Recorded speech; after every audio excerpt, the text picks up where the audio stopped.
ABC Sports presents Barnesville High School Football. Tonight's game continues after this.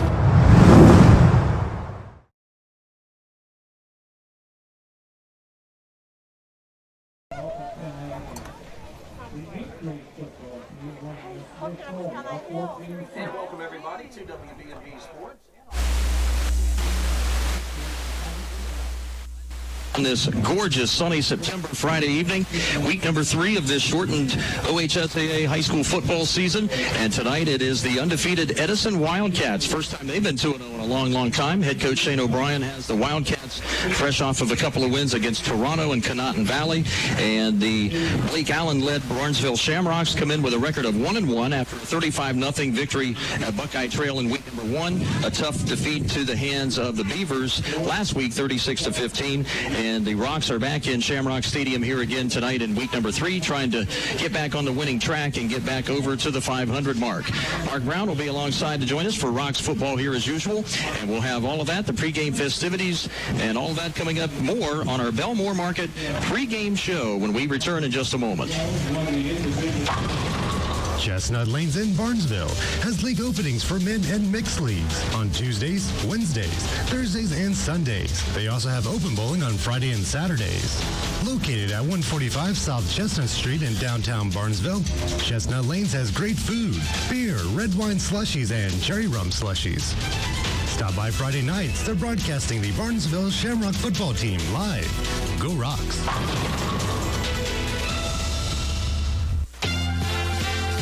Everything you need before or after the game with a stop at the Pit Stop Drive-Thru and Carry-Out in Barnesville. Shop from the convenience of your car at their drive-thru window where you can purchase anything they have in the store, like chips, snacks, ice-cold beverages, and all your party goodies.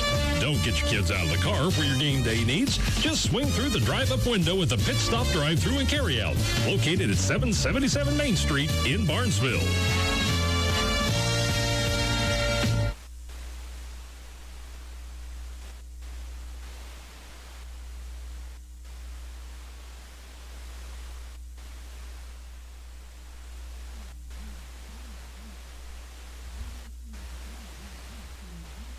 Dave Davidson and Mark Brown back to Shamrock Stadium. Glad you're with us here for week number 3 of this high school football season. Our pregame report tonight is brought to you by Belmore Market. Create your own meal with your choice of artisan bread, dressing, freshly sliced deli meats, and fresh veggies at Quiznos Subs inside Belmore Market. Exit 208 off I-70 in Morristown. Along with Ray Schreiber in our FM studio. On the YRP TV side, Adam Green giving us all the visuals here tonight. Thanks a lot for that, fellas. And Mark Brown is here alongside. Good to be back with you again, partner. Week number 3, Shamrocks trying to get back on the winning track after having a tough battle in the second half against a bigger Beaver local squad last week. Yeah, Beaver, very nice team. It's the first time Barnesville had ever played them, a bigger school, but with the way the schedules had to work out this year, so many teams in league they were committed to. Barnesville had to pick up some schools that were open, and that's why we have Beaver local and Edison on the schedule this year. And Beaver local really put a hurting on Indian Creek last night. I believe it was like 51-0. So they're playing very well, and here's a chance here against an Edison team. They are 2-0, as we said, but their two opponents are not real strong, Conotton Valley and Toronto this year, and Edison was 0-10 last year, so they are improving. They played a lot of underclassmen last year, and it's showing this year. Our pregame report will continue in a few moments. We'll step out for another commercial break here on YRP TV and on FM 93.5. Penny-wise and pound foolish. At Corner Pharmacy, we see it all the time. Folks driving to St. Clairsville or Cambridge for their $4 prescriptions. Hi, this is Chip Terrett, owner of Corner Pharmacy. You should give us a call for a price on all of your prescriptions. If it's not on their $4 list, you're probably paying too much. Often as much as $10 or $15 too much. And spending your time to do it.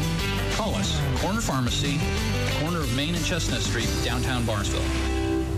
At WVU Medicine Barnesville Hospital, we're delivering the right care at the right place at the right time. Whether you're injured in the big game or backyard family fun, we're ready to get you back to performing your best on the field or off. Barnesville Hospital offers state-of-the-art diagnostic imaging services like X-rays, a new CAT scan that provides the greatest degree of resolution, clarity, and definition in our images, and our MRI that can help our team of physicians diagnose torn ligaments and other tissue injuries. WVU Medicine Barnesville Hospital is proud to be your community hospital, delivering the right care at the right place at the right time. The right time.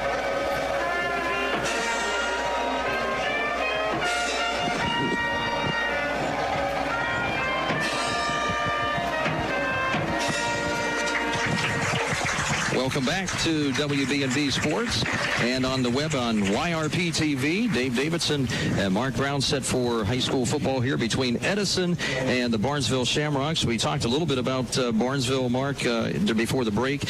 This offensive line here got really tested last week with 3 seniors, Justin Jackson, Jacob Starr, Luke Schultz, all back there from starters a year ago, and then throw in junior Gavin Carpenter and sophomore Quentin Lazier. And this Barnesville offensive line, if they can really, gel it together and put together even better performances here so far after the first 2 weeks, this team should be in really good shape offensively. Yeah, I think so. They played really well against Buckeye Local in the first week. And last week, the game was 15-15 at halftime, and Barnesville was running the ball, and the line was dominating. But the Beaver line was just bigger, and I think by the second half, they had just worn Barnesville down somewhat. And, then they sort of had their way, and then they were giving their quarterback, who was very good, time to throw the ball last week, and that's what was the demise of the Shamrocks. This year, of course, Aiden Hannes, you and I talked about it before we went on the air. Barnesville really was headed for a really super playoff season a year ago. 5-1 start with Aiden Hannes running the controls at quarterback, now a senior this year and healthy so far. Certainly they need him. He is really the field general out there to keep this offensive ball rolling for the Shamrocks. Yes, and he did hurt that ankle last week, and he sat out a couple series, but they taped it up, and he was able to come in and, function well enough. But after a week here, hopefully it's healed up, and he doesn't retweak that tonight, because you're right, they definitely need him at that quarterback spot. Barnesville with Bryce Allen at the helm, or Blake Allen. I do that all the time. I call him his brother's name. Sorry, Blake.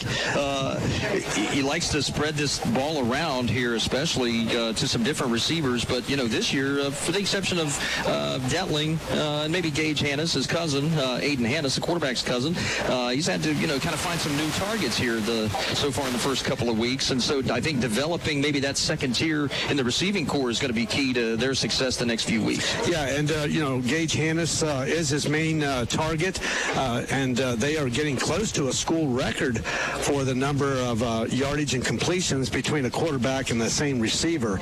But another name that's been coming out this year, done very well, just young man, is Spencer Bliss. He's been playing very well, and he had some receptions last week and also returns punts and kicks. And Josh Boulay they've been throwing to him some too. So he does have a nice selection of players there to go to. And on the defensive side of things, several returners back for Barnesville. On the defensive side of the ball, I think you'd have to say that probably the linebacking core might be the real strength of this defense. Yeah, they are. They're pretty good. Connor Jones, Justin Jackson, and Cameron Woods, good there. But the defensive line, Luke Schultz, Jacob Starr, Jaden Lucas, and Gavin Carpenter also doing a pretty good job inside there. So they're going to, have to control the line somewhat, because Edison likes to run the ball more than they like to throw it, or so they have in the first 2 games in a way. And as we talked, we were watching the quarterback from Edison, Gage Klein, in warm-ups, and he was really throwing the ball well. But when you don't have anybody pressuring you and you can just stand back, it's easy to throw it well. So we'll see if Barnesville gets some pressure. And they did get pressure on the quarterback in the first game and also some last week. Yeah, and looking at the Edison offensive roster, as you talked about, Klein, the sophomore quarterback, 6'6", 200 pounds, really good physical specimen. He's got a couple of, good skill players in there, a tight end, 230-pound sophomore Matthew Parsons, and Jaden Jaden Sanders, the split-end target at 6 foot, 155 pounds, a senior. But they're going to run probably a lot, 2 or even 3 running backs a good bit out of their primarily run-heavy offense. Yeah, you'll hear the name Ethan Wagner, Tyler Griffith, and Vinny Marcino quite a bit tonight. And they do like to run, and they like to do a lot of counters and, sort of be deceiving back there. So that's what the Shamrock linebackers are going to really have to keep an eye on. And then the defensive linemen are going to have to stay home and fill out their responsibilities. What do you see as the big key for the Shamrocks tonight for a victory? Well, I think that if they give Aiden Hannes time to throw, I think he can get the ball to his receivers, and especially Gage Hannes, who's got good speed. And if he can get the ball to him, I think they could be in good shape here tonight. We've not seen Edison play, but just knowing how they were last year and the 2 opponents they played this year, it's just kind of hard to gauge them right now. With Aiden Hannes and that ankle problem that keeps persisting, do you see him as much of a running threat, or do you think that is Coach Allen going to kind of put the reins on him a little bit? I think I don't think they'll have many design running plays for him, but the thing is, they will, when he gets back there and starts scrambling, he likes to take off with the ball, and he's usually very successful when he does it. When he hurt that ankle last week, he was actually making a tackle from his safety position.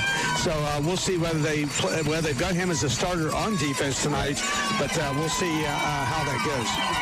So the Shamrocks have won the toss here tonight, and they elected to defer as they come out onto the field now in their Shamrock green. And great colorful looking uniforms with the red and white stripes and the red rocks along the sides of their helmets. For our radio listeners, Edison tonight, the visitors in their all-white uniforms with the navy blue stripes and numbers.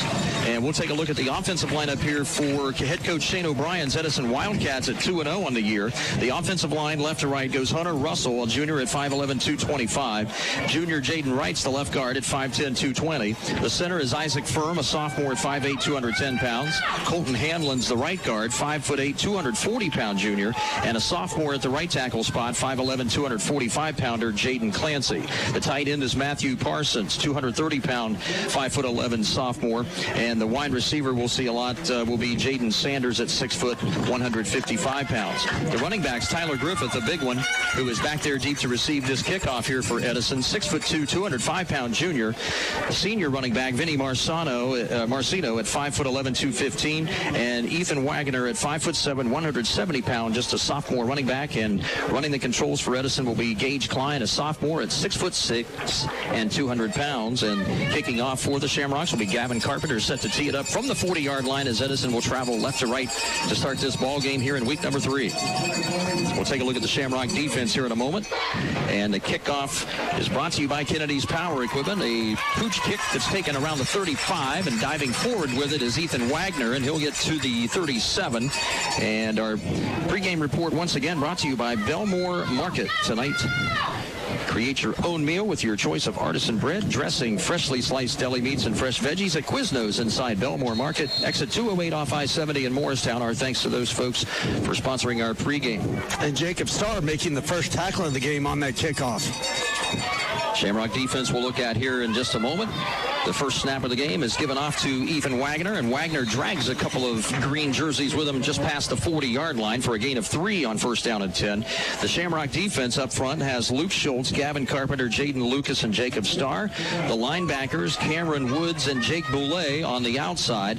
Number 52, Justin Jackson, and 22, Connor Jones will man the inside linebacking spots. Corners are Spencer Bliss and Gage Hannes, and Aiden Hannes, for the moment, is the safety who will also play quarterback for Barnesville. Rolling out to his right, throwing on the run, and just flat out dropped by Tyler Griffith at the 46-yard line. An easy pitch and catch right there. A good-looking throw from the sophomore quarterback, and unfortunately hit Griffith in the wrong place, right in the breadbasket. Yes, should have had that. It would probably would not have been a first down. Cameron Woods was right there, would have brought him down on the spot most likely, but it was a loss. It probably would have been about a 5-yard gain. So a 3rd down and 7 now for Edison as they go 2 running back split in the backfield. And the wide out Sanders to the wide side of the field left as Griffith comes in motion to that direction. And rolling to his right again, throwing on the run. And that's a pitch and catch as Jaden Sanders makes his first catch of the evening. And he has an Edison first down just past midfield at the Shamrock 49-yard line and a gain of 10. Chased out of bounds by Spencer Bliss. Just a great looking out pattern there from Sanders. Yeah, just a nice timing play there as he went out into the right flat and got it right on the sideline before he went out. So a 1st down and 10, first down of the game for Edison. We have no score with the first minute gone here in the opening quarter from Shamrock Stadium. Offset eye, running backs in the backfield as Ethan Wagner carries it, trying to follow his big fullback Tyler Griffith through the line. Picks up only a yard to the Shamrock 48-yard line. Good penetration and digging inside. Jake Boulay, the linebacker, was there with a couple of other Shamrocks.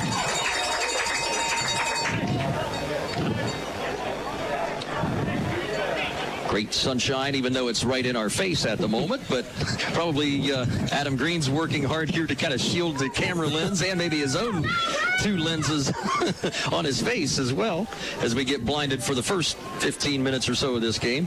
Tyler Griffith coming back in motion behind the play, and they'll pitch it on a little wishbone play, and Griffith is tripped up at the ankles. Great open field tackle there by Cameron Woods there, Brownie, who stopped Griffith, who could have had some good positive yardage and kept it to only 1 yard. Yeah, he shot right through the gap there and was able to tangle him up at the after a 2-yard gain. So another 3rd and 7 now facing the Wildcats at the Shamrock 47-yard line. Sophomore quarterback Gage Klein checking out the play from offensive coordinator. And now bringing it to the huddle as we have 9 minutes, 45 seconds remaining first quarter. Edison on their opening drive of the game. And they'll set up shop 7 yards from the first down. 4 wide receivers they go now. Good protection for Klein. Now he's under some pressure, and he'll be brought down and sacked. Good coverage sack by the Shamrocks. Gavin Carpenter is there to wrap him up after Jacob Starr made the first hit. And you're right, that was a coverage. He had time back there. There was just nobody open, and he waited, and finally the pressure came in and brought him down for a 7-yard loss. So Shamrocks will get the punt here in decent field position and be on offense for the first time. Running back Tyler Griffith will be the long snapper, and back to punt it is Jaden Sanders. And they fake it, and they're going to give it off on a little quick reverse, and that's going to be around the right end, and a first down for Edison on a trick play as they get the carry. That's Jacob Cusick, the junior backup running back who sneaks past the Barnesville special teams and picks up a big first down on 4th and long after a gain of 18 yards on that trick reverse. Gutsy call by Shane O'Brien early on. Yes, and Barnesville just about got through there and got him before he reached the first down, and that would have been disaster for them, but Campbell played it off for Edison. Edison now goes with 4 wides again, 2 to each side. Quick throw to the left side, out into the left flat, and it's caught there. The catch made by Cole Jackson. Sophomore receiver at 5'11" makes a grab. Nice gain of 8 yards on 1st down and 10. Coverage pretty soft out there on the corners, and lots of time again for Gage Klein to find his receiver. Pick up of 8 yards, 2nd down 2. Yeah, he was wide open there. Just went out, and the defensive back went way back thinking he's going deep, and he came back in and caught it. Barnesville basically playing single coverage with 1 safety out there. Handoff. No, it'll be Klein keeping it, and Klein has wrapped up the quarterback before he can even get off his moorings anywhere. Good penetration inside. That was Connor Jones who came in there with the tackle for loss and a loss of a couple of yards. Actually, it's Justin Jackson. Or Jackson. Yes. Okay, Justin Jackson. Yeah. 3rd down and 4 play as Edison goes quickly to the line, and now they'll check off at the line of scrimmage at the 31-yard line of Barnesville. A 3rd down and 4, still no score, 7.5 minutes remaining, and Edison will burn its first timeout of this first half. And we'll take a quick timeout as well here on 93 B&V and on YRP TV as our high school football coverage will continue for Barnesville and Edison in just a moment. It's time to say goodbye to summer and hello to fall. with a new DQ Fall Blizzard and Sempico lubricants are the world's best heavy-duty lubricants, offering a wide variety of motor oils, from oil to protect the smallest of lawn and garden equipment to today's most powerful, hard-working diesel engines, all formulated with a common aspect: to use the highest quality ingredients to achieve the best possible performance. So Sempico oils offer the best protection from wear and the longest life of oils available today. To find out more, contact your local Sempico representative, Dave Fitzpatrick, at 740-425-1865. No need to go out of town for your hardware or rental needs, because of Village Hardware and Rental in downtown Barnesville, they have the tools and supplies you need for those fall projects. Stop by today at 265 South Chestnut and see their selection of case knives, Melissa and Doug toys, Valspar paints, and much more. Village Hardware and Rental has an indoor lumberyard and rentals to help you tackle any project, big or small. Shop smart, shop local with Village Hardware and Rental. Go Rock! I'm not buying till I check on Ford. Most of us are faced with uncertainty every day. Your job, your finances, sporting events, schooling for your children, and so much more. With so much uncertainty surrounding you, there's one auto dealership that you can be certain about, and that's Doane Ford. You can be certain that you'll always get a great deal and the best service afterwards. In business for nearly 60 years has given Doane Ford the reputation of being a strong, reliable dealership. Be certain. Choose Doane Ford. Online at DoaneFord.com. Rock 27. They'll have running backs Marcino in the backfield along with Ethan Wagner. And the handoff goes to Wagner, trying to run a little trap play to the right side, and Barnesville has nothing of it. Connor Jones is in there along with Cameron Woods. The two linebackers combine in on the stop. Great play, another tackle for loss for Barnesville as Edison loses a couple, 2 or 3 yards.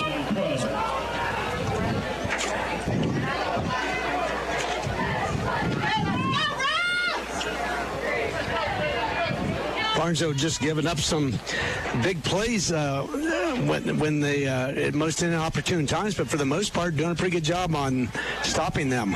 Rolling out is Gage Klein, looking for a man. He's going to tuck it and run it around the right end. Takes a hit from Aiden Hannes, shoulder to shoulder, and plunges his way to the 26-yard line of Barnesville. Picks up 4, so picks up 2 yards plus the 2 lost on the previous play, and it'll be 3rd down and 8 coming up for Edison, and no doubt 4-down territory, I would think, here for the Wildcats at this position of the field.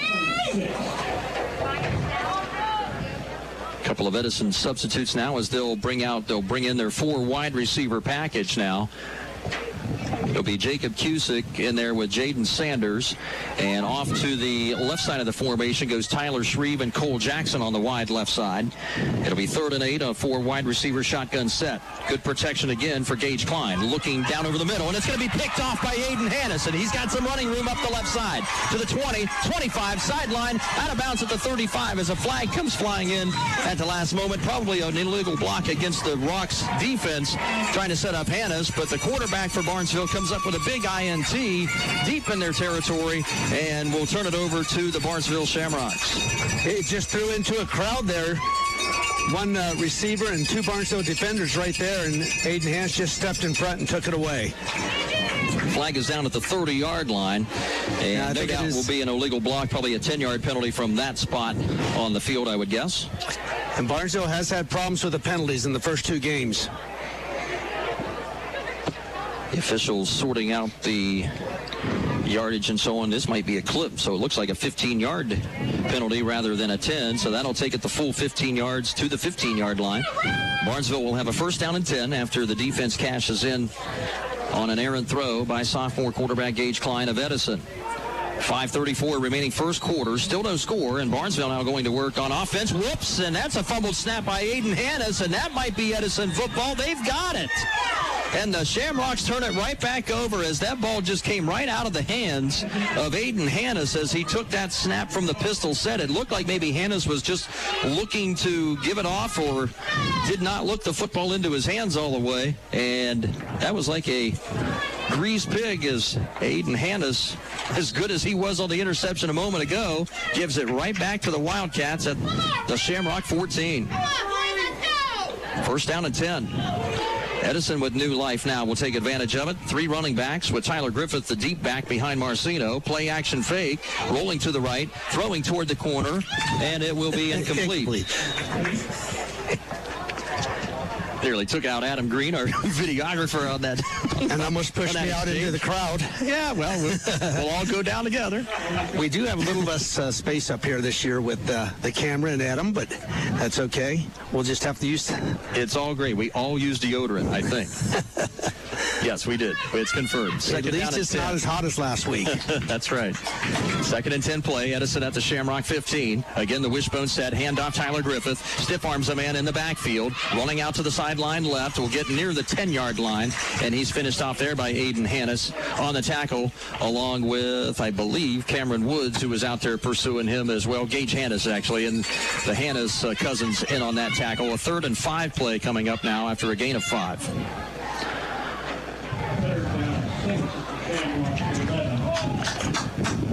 So the Shamrock defense here now has to belly up and make a hard stop again deep in their own red zone to keep Edison off the scoreboard. Still no score with under 5 minutes remaining in this first quarter. Handoff Wagner right side, takes a hit at the 9 and dives forward and moves that pile of green and white to the 8-yard line. And Jacob Starr was in the middle of that tackle along with Jaden Lucas. So we got a 4th down at about 4. It looks like only a gain of 1 there. And let's see, perhaps, well, it looks like maybe Edison's going to pull out the field goal team. Let's see if they have a kicker. Line of scrimmage at the 8-yard line. This will be about a 25-yarder. They're going to set up the holder, Cole Jackson, the sophomore, will set up right at the 15-yard line. So a 25-yard attempt here by Jaden Sanders, who does the punting and place-kicking duties. Right-footed kicker. Good snap back to Jackson. The kick is low, and it's blocked. And running onto it is Jake Boulay, and they'll touch it down, and the ball will be dead. And that will nullify a score for Edison. So with 3:58 to play in this first quarter, again, Barnesville for the second time on this series. Yeah. 2 different series for Edison. They dodge a bullet and keep the Wildcats off the board. That kick never had a chance. I mean, it about hit his center right in the back or the rear end. Too low, so that wouldn't have made it anyway. But Barnesville now will take over and have their second offensive play of the game after the fumble on the very first one. So Aiden Hannes, no doubt, will be more cognizant of catching the football on the snap this time as he leads the Shamrocks out of the huddle here in a moment. The officials are discussing, I think, maybe where the ball should be, where the new line of scrimmage should be placed. The former line of scrimmage was at the 8-yard line, so with the missed kick or the blocked kick, I thought it would come out to the 20-yard line. That's what I was thinking, yes. But maybe on the block kick, if it's a missed field goal, it would come out to the 20. But perhaps here they're actually marking the ball at the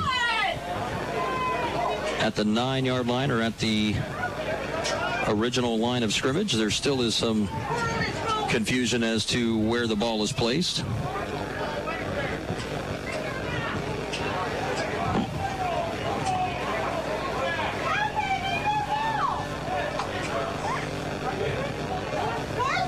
We're still sorting that out.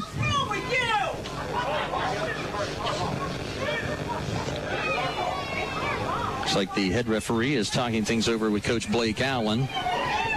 So referee and the head coach are getting an explanation here now. So something, either the play was blown dead, or we'll see what happens. Obviously, the Barnesville fans are a little bit cantankerous here at the moment. Yes. And, yeah, I'm not sure what...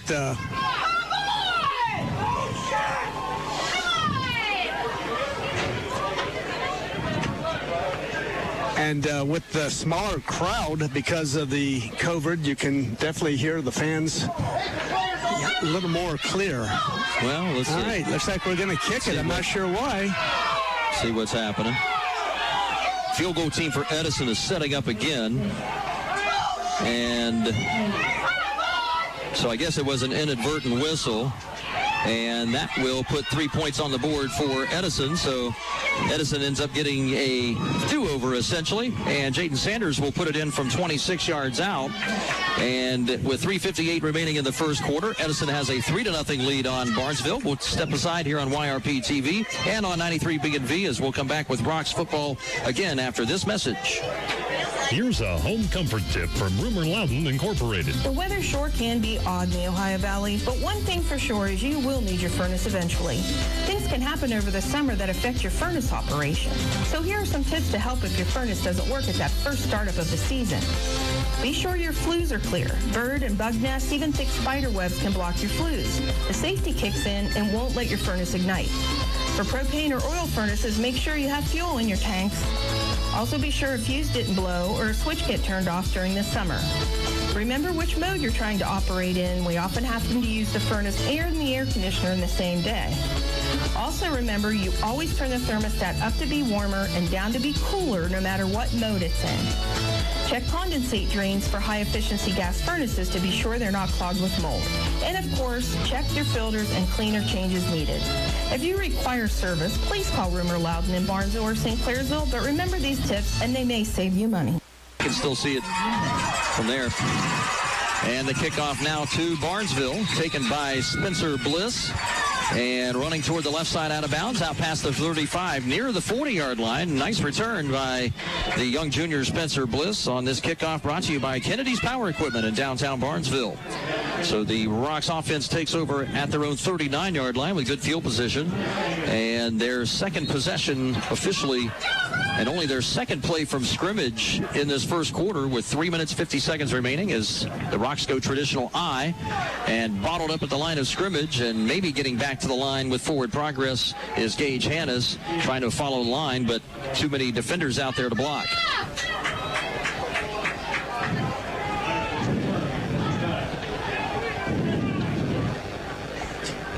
Edison defense has Isaac Firm, Colton Hanlon, Jaden Clancy, Hunter Russell up front, the front four. Linebackers Ethan Wagner, Vinny Marcino, Tyler Griffith, and Jacob Cusick. There's a throw out into the right side. Nice catch by Gage Hannes, and carries an Edison Wildcat, Gage Klein. Another 3 yards or so, just past the midfield stripe to the 49 of the Wildcats for the first down of the game for Barnesville, and a gain of 12. And the secondary for the Wildcats, Jaden Sanders, Gage Klein with that tackle, a sophomore on the corners, and Tyler Shreve, the safety. Gage Hannes goes out wide right. And to the left side is A.J. Detling. And out of the eye, once again, a play-action fake. Rolling out Aiden Hannes, wide open in the flat, tight end Jake Boulay. Caught there, down the left sideline, 45-40, and into another first down situation at the 35-yard line of the Wildcats. Jaden Sanders with the stop there, and a gain of 14 yards on just a quick flare pass out into the left flat. Nobody picked up the tight end that time, Brownie. No, they sort of sucked in there. It was on the play action there, and the defensive end went in, and that left Boulay out there in that left flat all open. Two receivers to the wide right side of the field. Hannes hands it off to Cameron Woods, and Woods pinballs his way for a gain of 1 up to the 34-yard line. Good penetration again by the Wildcat front line, and defender Matthew Parsons was in there along with Vinny Marcino with that stop. 2nd and 9 for Barnesville now at the Wildcat 35. Nearing the 2-minute mark of the first quarter, Edison with a bizarre inadvertent whistle play on the block field goal by the Barnesville special teams. Edison got a second try at it, and Jaden Sanders cashed in with a 26-yard field goal for Edison to put them up 3-0. Gage Hannes, pitch out right side, takes a hit, spins away from a tackle with a 34, and spins his way inside near the 30, picks up 4 yards on 2nd and long, and now sets up a 3rd and 5 for Barnesville, as Gage Klein was in there again for the Wildcat D.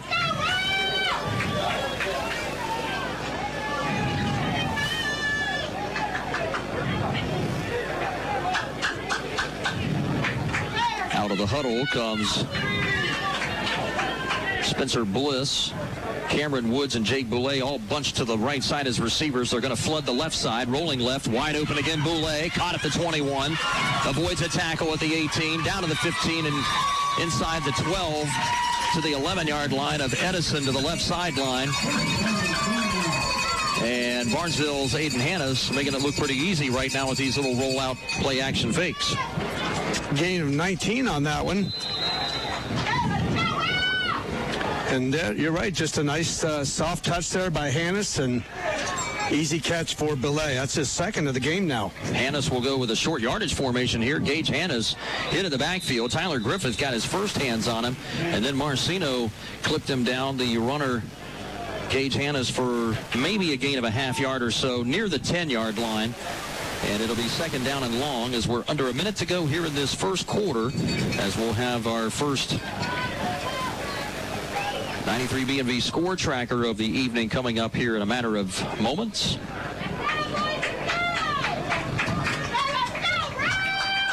And the Shamrocks will send A.J. Detling wide to the right side. Now they bring out tackle Gavin Carpenter out there to the right side. Pitching it to the right is Aiden Hannes, directing traffic, now looking for a block. The quarterback keeps it himself, and he gets walloped on the far sideline after picking up just a couple of yards to the 8-yard line. And good pursuit out there that time by Tyler Griffith and company of the Edison defense. It'll be third down and roughly 6 yards to go from the Edison 8. Clock stopped on that play going out of bounds with just over 20 seconds remaining in this first quarter from Shamrock Stadium. Thanks for joining us here on 93 B&V and on YRP TV.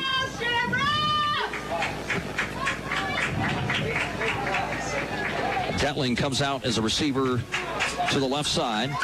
On the right side is Gage Hannes and Isaac Thompson. We're going to have a timeout taken by Barnesville to avoid a delay of game penalty, just a little bit late, either coming out of the huddle or late getting the play in, one of the two. So we have a quick stoppage here, and we'll keep it right here for the moment when we're going to head out at the end of this first quarter. Ray Schreiber back in our 93 B&V studio. We'll have the score update for our radio listeners. And those of you on YRP TV, thanks a lot for joining in again. Adam Green in the booth here with us, doing a really nice job with the webcast and the camera work. And it was good to see and hear Mr. Bradfield back on the public address here at Shamrock Stadium again. I think he told me this is his first game he did this was 1959, so this is like 61 years now he's done it. That's 59, excuse me. So yes, he's been doing it, and every year he says it's his last year, and he keeps doing it. Well, one of these times he'll be right. Yes. Yeah, eventually you're right. Always good to see him and Matt Hissam and all the press box crew. So let's see what Coach Blake Allen has up his sleeve here for Barnesville on a third down and a long from the Edison just outside the 8-yard line. They're going to go with Gage Hannes deep in an offset eye. Two receivers right. They'll pitch it to the left. Hannes has got some space out there. Gets a block. Cuts inside. And he goes untouched for a Shamrock touchdown. 8-yard run for Gage Hannes around the left end with 13.8 seconds remaining in this quarter. And the Shamrocks on the board and then to the lead for the first time at 6-3.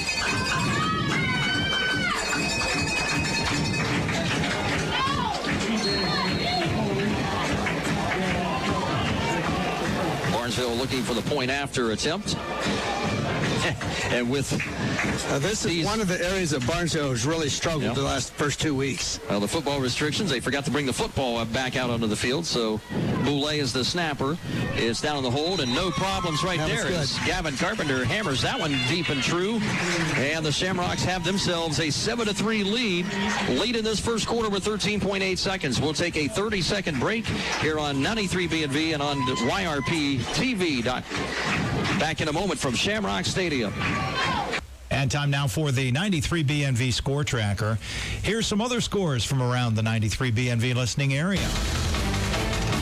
satisfy your hunger before or after the game, stop in at Bob's Pizza and Sub Stop inside Bob's drive-thru, 110 East South Street in Barnesville. Try one of the delicious oven-baked subs, fresh-baked pizza or specialty pizza, cheesy bread, salads, chicken wings, real onion rings, pepperoni rolls, and more. Call 425-3333 to place your order, and they even deliver within a limited area. Bob's Pizza and Sub Stop, located inside Bob's drive-thru, 110 East South Street, Barnesville, 425-3333.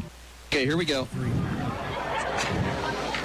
All right, thanks again to Ray Schreiber. We got a little bit ahead of ourselves there a moment. We still have 13.8 seconds left in this quarter. Ray will be back in just a moment or two here with the score tracker for our 93.5 FM listeners. Gavin Carpenter, after a solid extra point, will kick it off now. This kickoff brought to you by Kennedy's Power Equipment right here in downtown Barnesville. Carpenter with a nice floating kickoff taken at the 15-yard line. Right there and dead to rights at the 26-yard line. That's running back Tyler Shreve. 5'9" senior there with the run back of 11 yards. Good kickoff there by Carpenter and puts Edison back inside their 30. 7.3 seconds remaining. And your Belmont Dodge Chrysler Jeep Ram score, Barnesville 7 and Edison 3, as the Wildcats go on the offensive now for the third time in this quarter. And split backs in the backfield, given off to Ethan Wagner. Nice job. Linebacker Connor Jones is in there to make the stop along with Gavin Carpenter. And that will take us to the end of the first quarter here from Shamrock Stadium. Rocks 7 and the Wildcats 3. Time now for a 93B&V score tracker. And we'll be back on 93B&V and on YRP TV. It's the ABC Sports High School Football Scoreboard. I'm Bill Arnett. All right, already have some scores from tonight's matchups. Philo leading Tri-Valley 7-0. That game is at Philo. Another big matchup in the MBL tonight. Sheridan on the road, 7-0 over Maysville. The Zanesville Blue Devils looking strong at Watkins Memorial. That game still 0-0 in the first quarter. The Blue Devils are threatening. Other games around the area tonight we'll be watching. Cambridge at Shenandoah. That'll be a good one. Meadowbrook on the road at New Lexington. Caldwell hosting Fort Fry. Barnesville is at home with Edison. Morgan at West Muskingum. John Glenn on the road at Riverview taking on the Black Bears. Malvern at Buckeye Trail. Crooksville, a long road trip to Coshocton. Bern Union in Zanesville tonight playing Bishop Rosecrans. Monroe Central is hosting River. Martins Ferry hosting Union Local. Kickoff time between East Liverpool and St. Clairsville, 7:30. And Newark on the road tonight at Reynoldsburg. We'll have the next scoreboard update shortly. I'm Bill Arnett, ABC Sports. All right, thanks, Ray. Second down and 9 play is going to lose a few yards. Edison now backed up inside their 25-yard line, back at the 22. It'll be third down 14. As the Shamrocks defense here, the first couple of plays on this series, Brownie up to the task. Yes, the defensive line really dominating right now. So a third and about 13. 4 wide receiver set for Gage Klein. Sophomore quarterback takes a high snap. Looking deep down the left side. He's got a man, and it is through the hands of his intended target. And I think that was Jaden Sanders at the Shamrock 39-yard line. And boy, was that a catchable football. That was a beautifully thrown ball. Just down the sideline there, and I'll tell you what, if he had caught that, probably he talked about 6 more points. Yeah, that was junior receiver Jacob Cusick, my mistake. And he had the Barnesville defenders beat. So Barnesville, assuming Edison punched the ball this time, should get the ball very good field position as Bliss and Gage Hannes are on the 50-yard line waiting. Barnesville waiting also to bring in their 11th player onto the field, and finally coming on is Bryce Hall. Good snap back to Sanders, the punter, trying to punt it away from the returners, and does a pretty decent job of that, kicking it just past the 50-yard line, bouncing out of bounds, looks like around the Shamrock 48 or 49. And they'll mark him at the 47. So Pretty good punt by Sanders. Pins Barnesville just on their end of the 50-yard line. And the Rocks now with a 7-3 lead here, Mark, are looking for some more points as the offense here really, the running game hasn't produced a whole lot, but Aiden Hannes, of course, really doing a lot with his legs and his arm, is producing quite a bit. Right now, Martins Ferry over Union Local, 8-0 in the first quarter. Detling wide to the left, Gage Hannes wide right, I formation set, and nothing there. The new quarterback, C.J. Hannes, the sophomore, is in taking snaps right now, so maybe we'll keep an eye on Aiden Hannes. Maybe that ankle needing a little bit of a rest, giving him some problems as Barnesville tries to run it outside left, and no gain on the play as they're stopped at the line of scrimmage.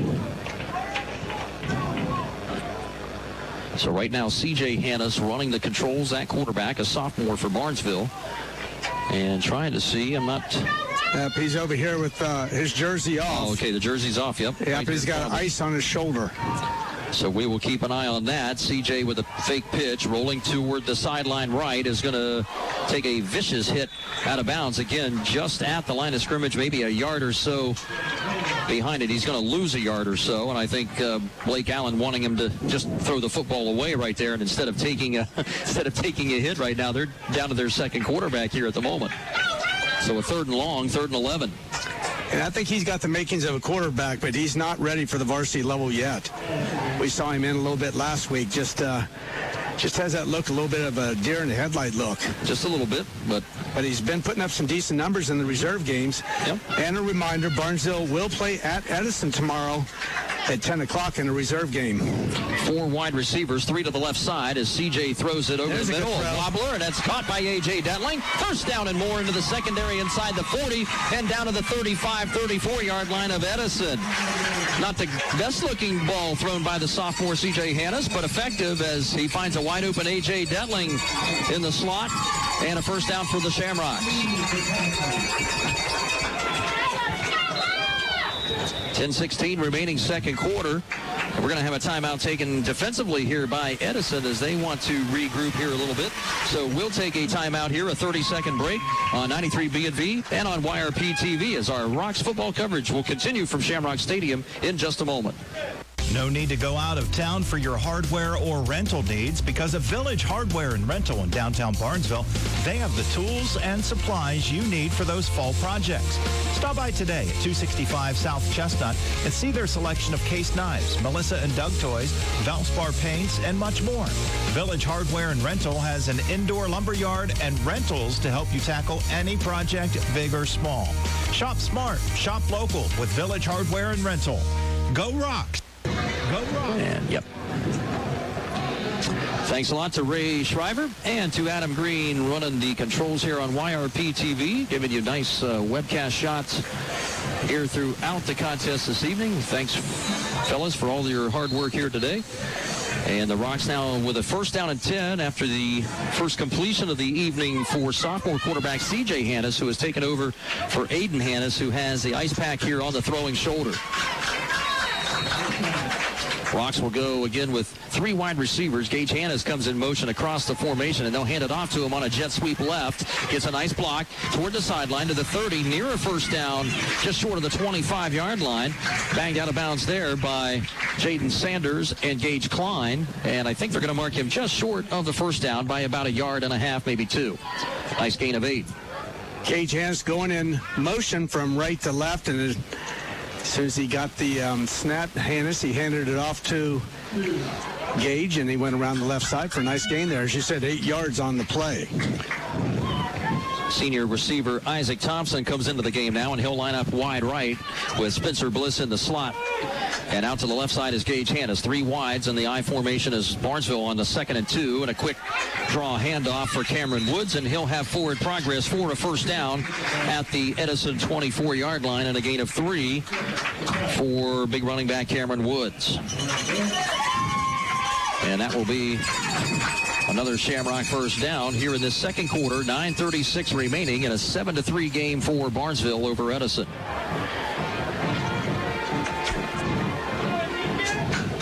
Gage Hanna's out wide left. A.J. Detling wide to the right side with, again, big tight end slot receiver Gavin Carpenter in that slot to the right. And C.J. Hanna's on a quarterback draw. Nice hole left side. Sprints his way to the 15, to the 10, and he's inside the 7-yard line of Edison. First down and goal. After a nice gain of 18 yards, the quarterback saw a big hole between left tackle and left guard. I'm not sure if that was designed or not, but as soon as he got that snap, he looked over that direction. There was a hole there, and he made the most of it. And there was nobody in the second level of the defense there to meet him. And it took a secondary man for Edison, I think Tyler Griffith maybe, to make a saving touchdown play. Yeah, the wide receivers were all on the right, and that's where the defensive backs were, and that left that opening over there for Hannas. Triple I set now for Barnesville as C.J. Hannas gives it to the last man through. Gage Hannas carries inside the 5, plunges his way inside the 1-yard line, and he'll be short of the goal line after a gain of 7. Clock rolling at 8:40 to play first half, and Barnesville about to punch in its second touchdown. Cameron Woods, the big running back, is in as a blocker along with Connor Jones. And Gage Hannas is in the very deep set of that triple I, and he'll get the carry again as Hannas is met by a white wall on the left side of that line, and I don't think he got in. Nice penetration inside by the Edison defense. Jaden Clancy, the big 245-pound sophomore defensive tackle, plugged up that hole. So Barnesville denied on this play. It'll be 3rd and goal now from the 1.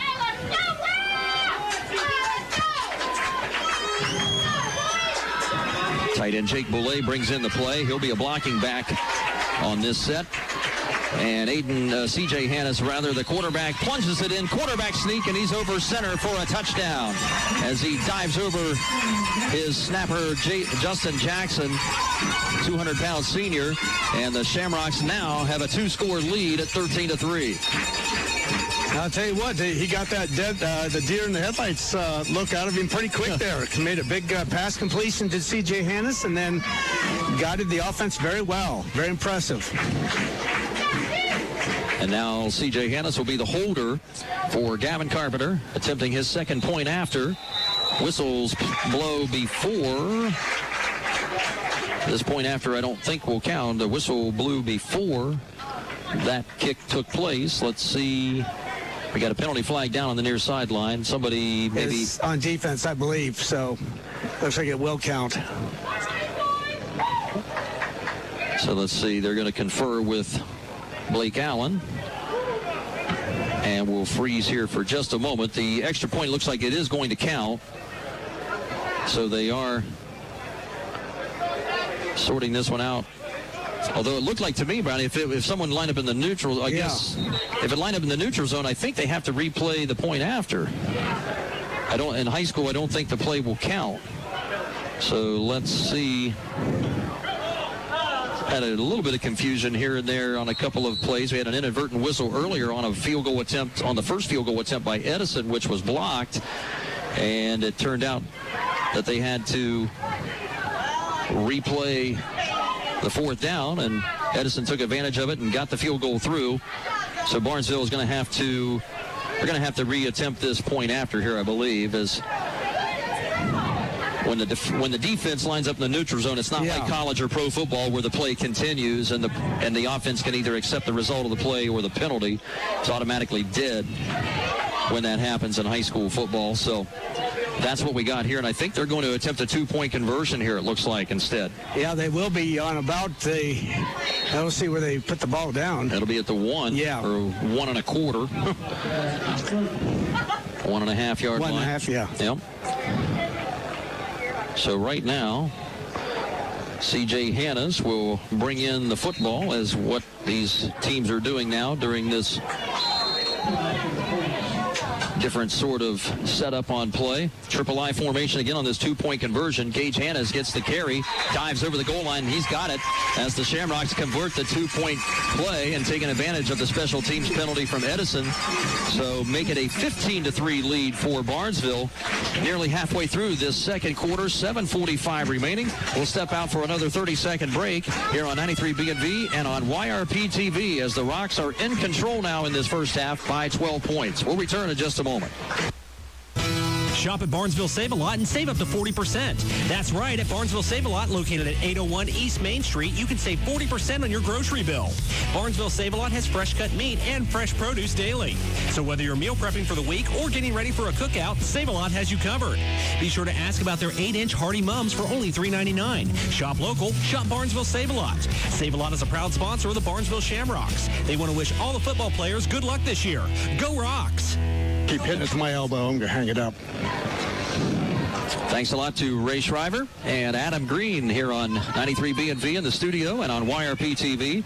Rocks leading it here. Brownie 15-3 now after falling behind 3-0. They have cashed in a couple of touchdowns. And Aiden Hannes out with the injury. CJ Hannes is picking up and leading the offense now. Kickoff brought to you by Kennedy's Power Equipment in Barnesville, taken by Tyler Griffith. He's got some spaces. He heads up the right side from the 15-yard line, runs past the 30, near the 35, and they're going to mark him out of bounds around the 36-yard line. 21-yard return for the 205-pound junior running back, Tyler Griffith.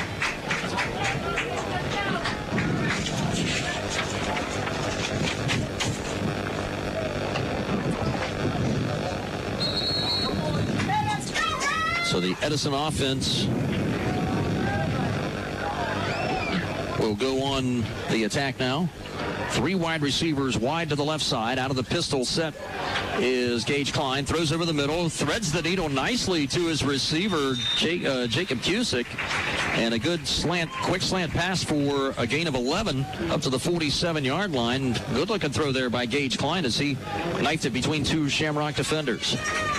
There were 3 wide receivers there, but only 2 Barnesville defensive backs. So I don't know if that was a mix-up or what, but he was the one that was not covered and got right in there. Brownie. Cole Jackson goes wide right. 3 more receivers. Cusick and Sanders to the left side, and now to the right side goes Tyler Shreve. Running to his left now is going to be swarmed by the sea of green, and Gavin Carpenter and Jaden Lucas will bring him down for a half a sack each as they meet at the quarterback at the 37.5-yard line. Jacob Starr was in there too. Basically had the whole defensive line meeting in the backfield at the quarterback. A loss of 9. Second sack of the game for Gage Klein, and first time was a 7-yard loss. This one 9. And there was an illegal shift, it looks like, on the Edison offense. That penalty obviously declined by Barnesville. And they'll mark it at the spot of the sack, 37-yard line. It'll be second down and long. 2nd and 19 now. 7:10 remaining first half. Barnesville leading it 15-3 on your Belmont Dodge Chrysler Jeep Ram scoreboard. 3 wides to the left side.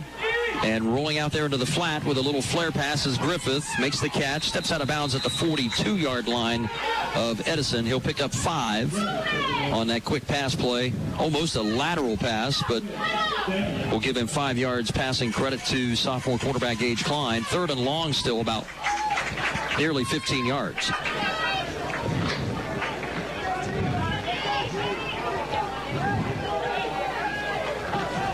This Edison offense can ill afford. They've been in quite a few long 3rd down situations already, and that's not something I don't think they're terribly comfortable with. Yeah, especially trailing by 12 points. Jacob Cusick, Jaden Sanders wide to the right side. Tyler Shreve goes out there in motion to join him. Deep throw down to the right side. That's up for grabs and caught by Edison's Jacob Cusick again with another catch on this series. First down for Edison as it was tossed up in the air, caught at the Rocks' 37-yard line and brought down immediately. But not until a big gain of close to 20 yards for Jacob Cusick and a Edison first down. 6:45 and counting now in this second quarter. 15-3 Barnesville, but Edison on the attack now with Gage Klein throwing the ball well. 4 receivers again for Klein. 4-man rush. Good protection. Scrambling out to his right side. Now he's got some real estate. Running toward the far sideline. Flag comes in behind the play. This is probably coming back against Edison as the quarterback Klein scrambles for a gain of 7 or 8 yards, but it's probably coming back. That'll be a holding on the Wildcats. And that's their first penalty of the game. And I'll tell you what, the last 2 games, Barnesville's been over 100 yards in penalties, and right now they've only got 1 for 15, and that's the first one of the night on Edison. Which you expect, I guess, as you get further in the season, things get cleaned up. Usually, yes.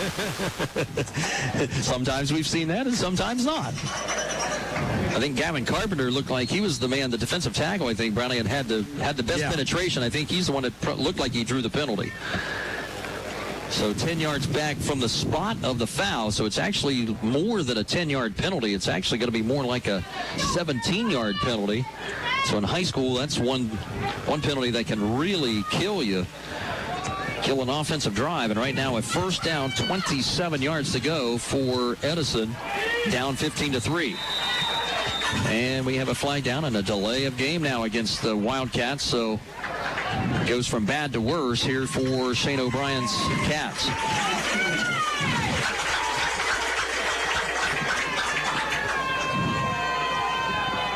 I think maybe they're saying maybe the play clock didn't reset properly. I don't think he's going to win that argument.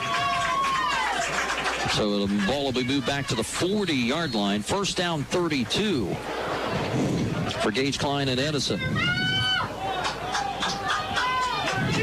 3 wide receivers, wide side left as the ball near the right hash. Snap back to Klein out of the gun. Good protection, throwing down the middle. That's too high for everybody.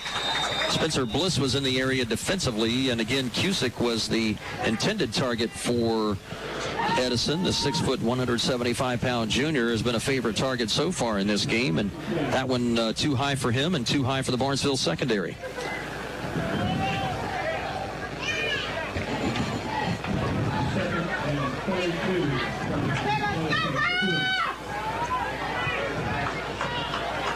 Three wide receivers on the left side, 1 to the right for Klein. Under some heavy pressure, dumps it off. Ball is dropped by Ethan Wagner. Again, the ball that was pretty much dumped right into his hands, and Wagner just looking upfield before he had his hands on the football. That was going to be a screen, and he had some room there if he'd been able to hold on to it. Yep, certainly had some space to make up the 32 yards, but instead, 3rd down 32. Clock showing 6:12 to play second quarter. Barnesville 15 and Edison 3 in this first half. And Edison will send out Sanders, Cusick, and Caden Miller, a junior receiver, all to the short right side of the field. And Cole Jackson to the left. Rolling short side right is Klein. Takes a hit as he throws it. Intended for Sanders. That one zips through his hands at the Shamrock 45. And boy, did Gage Klein take a nasty hit right as he got rid of the football. Just no room there on the sideline for the receiver to get the ball, and it's just a very hard thrown ball and just couldn't hold on to it. Very high. So Barnesville has forced Edison into another punting situation. We have 6:06 to go in the first half. Jaden Sanders back to punt it from his 30. Sends this one very high, tumbling end over end, bouncing at the Rock 33-yard line, and will head out of bounds around the 30 of Barnesville. So Edison very cognizant of keeping it away from Barnesville punt returner Gage Hannes. And after, let's tally it up. That would be about a 31-yard punt for Sanders. Rocks will take over at their own 31-yard line, leading at 15-3 with just under 6 minutes to play in this first half. If you're joining us late, Barnesville starting quarterback Aiden Hannes injured. We didn't see it happen, but he is on the sideline with an ice pack on his shoulder. and he does not have his shoulder pads or anything on. And you have to think that injury occurred again on the defensive side again, because he didn't really take any offensive hits. Here's a pitch back and an option throw from the running back, and Cameron Woods throws a strike, and he completes a pass out to receiver Chase Connor, the junior wideout, 5'11", makes the catch just on the other side of the 50-yard line. And the Rocks move the ball 20 yards on Cameron Woods' first completion of the evening. Little trick play out of Blake Allen's offensive playbook for Barnesville on first down. And now the Rocks will go back to their 3 wide receiver set, 2 of them to the left side, Detling and Gage Hannes, with Bliss to the right side. And a rollout for C.J. Hannes. He is under some serious pressure, trying to get rid of the football, and it's intercepted. He threw it away, and it's picked off by Marcino, and he'll take it to the house down the sideline for an Edison touchdown. And the young sophomore there making a grave mistake as he gives the Wildcats 6 points, and the score now 15-9 with 5:26 remaining in the half. Yeah, he was under pressure there and coming down. I think he was just trying to get rid of it so he didn't get the sack, but he threw it right into the defensive lineman's hands there, who took it all the way in for the score. That was a pretty tough catch by Marcino, too. That ball was almost at his knees, and he was kind of sharply, kind of a sidearm flick by the quarterback, C.J. Hannes, and right into the hands of Marcino with good stick 'em on the hands. Snap going behind the holder. Cole Jackson did a nice job of getting that ball down, and the kick by Sanders is up and good for the point after. And it's a new ball game now with Barnesville leading Edison 15-10, and 5:26 remaining in this first half of play from Shamrock Stadium. We'll take a break as we return on 93 B&V and on YRP TV in just a moment. In the peak of this summer heat, Abel's Heating, Cooling, Electrical, and Refrigeration continues to serve Southeast Ohio as they have for the past 53 years. Abel's wants to make certain your home is a relaxing place for you and your family. No matter what the style or size of your house, Abel's has a cooling option to satisfy your budget and your needs. Give Abel's a call and lower your utility bills with a new energy-efficient and ultra-quiet cooling system. Abel's Heating, Cooling, Electrical, Refrigeration. One company, one goal. Your comfort. Thanks again to Ray Shriver and Mr. Adam Green for running the camera here for us tonight from Shamrock Stadium. Just slightly offset at the 50-yard line. What do you say, Adam? You're at about the 47? It's not bad. Nice job, my friend. Kickoff coming, sponsored by Kennedy's Power Equipment in downtown Barnesville. And it will be Jaden Sanders to kick it once again for the Edison Wildcats, who take advantage of a sophomore quarterback mistake from C.J. Hannes on the errant throw. A pick 6 for Marcino. Here's Bliss taking this line drive kickoff near the sideline, and he's going to be cut down as he cuts back across the middle of the field, cut down around the 23. Only a return of 7 yards for Spencer Bliss. Good coverage down the field by the Edison special teams. So Edison now here, Brownie's got some momentum, Big Mo going in their direction now. Yeah, Barnesville, we'll see how they respond and how the C.J. Hannes comes over and responds from that mistake. So right now, Barnesville has a late man coming out for the 11th guy. He was late coming out. Lines up at the far left tackle spot. Gage Hannes, the carry, splits through tacklers and has a first down into the secondary. Ethan Wagner had to ankle tackle him down after a gain of 13 yards at the 38-yard line. And let's see, we have another official's timeout here for the moment. Gage Hannes now 41 yards on 9 carries. And it's been kind of a couple of big bursts and then a couple of several short yardage gains in there. So it's been kind of feast or famine for him so far. 3 of his carries were for no yardage at all. He's got a couple of 8s in there, a couple of 7, and a couple of 8s, and now a 13. So let's see what's happening. They still haven't started the play clock yet. Barnesville still with plenty of time. They have 5 minutes and 13 seconds left in this half, leading at 15-10. Triple I set once again with no wide receivers. Gage Hannes gives it off to Cameron Woods, and he's hitting the backfield, and he'll be dropped for a couple of yards lost back to the 35-yard line. And knifing in on the Edison defensive side was, I think, Jacob Cusick, the Edison linebacker, 2nd and 12. So this offense, you can tell, I mean, the dynamic changes quite a bit with the loss of Aiden Hannes there. Again, C.J. Hannes, as you said, the sophomore leading the junior varsity squad at quarterback, is getting some really valuable on-the-job training right now. Pitch back to the right side. Gage Hannes has got nowhere to go. He'll be brought down for another loss. And that will be a loss of 7 for Gage Hannes, number 7. And a big penetration right now. As you can tell, the Edison defense really just kind of pinning its ears back and just blitzing in on every opportunity. Yeah. And CJ didn't handle that ball real cleanly when he took around to, by the time he was ready to pitch it off, Hannes was beyond where he normally would have got it. And by that time, the defense was through. 3rd down, 19 now. 3 wide receivers and an I set for sophomore quarterback C.J. Hannes. Play action fake, under some pressure, throwing out into the flat. Cameron Woods makes the catch, but he can't go anywhere with it, and he's going to lose another yard or two as he had to dive for the football around the 25-yard line, could not keep his feet, and will not be able to get back up and run with it. So punt time here for Barnesville now for the first time in the game.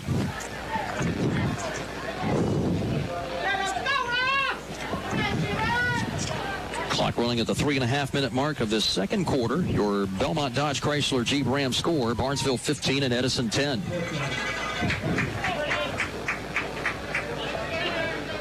And a good snap back to punter Gage Hannes. No pressure there. Pretty good punt. Wobbles one away. It'll bounce at the Edison 42 and takes a Shamrock bounce back to the 37. Down there by Jake Boulay of the Rock Special Teams.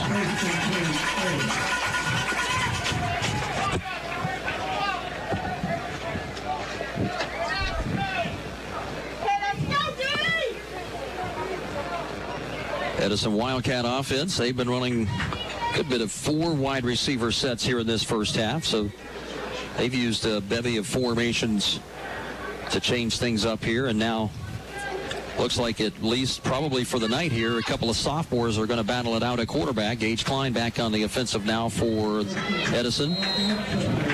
He's got Cusick, Sanders, and Shreve all out to the right side. And a little backward lateral pass to Tyler Griffith again to the wide side right. Makes the grab behind the line. Is going to spin his way toward the sideline. Pick up about 3 or 4 positive yards as he was hit a couple of times. Flag is down in the backfield here, though, by Edison. That would be on Edison. I believe it's going to be a hold. Let's see, they held his arms out wide. I don't know if it was like are they saying unsportsmanlike conduct, maybe? Oh, possibly so. It wasn't too long. He pointed right back there. We'll just see what the call is here. I think that was the call, which would be 15 yards. Yes, and they are going back quite a ways. So they're going to mark the ball down around the 18. 3rd penalty of the game for Edison.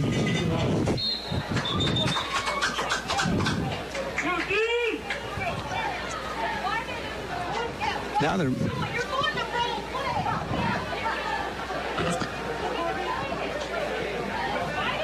Did I miss something? Now they're coming the opposite way.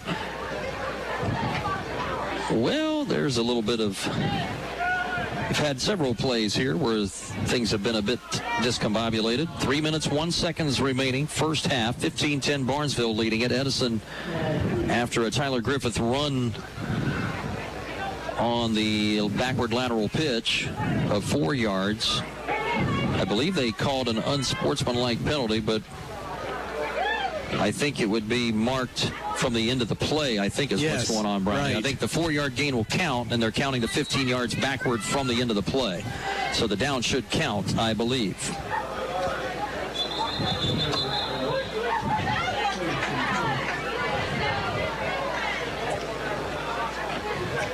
And the linesman and the head referee. Yep, it is second down. Yeah.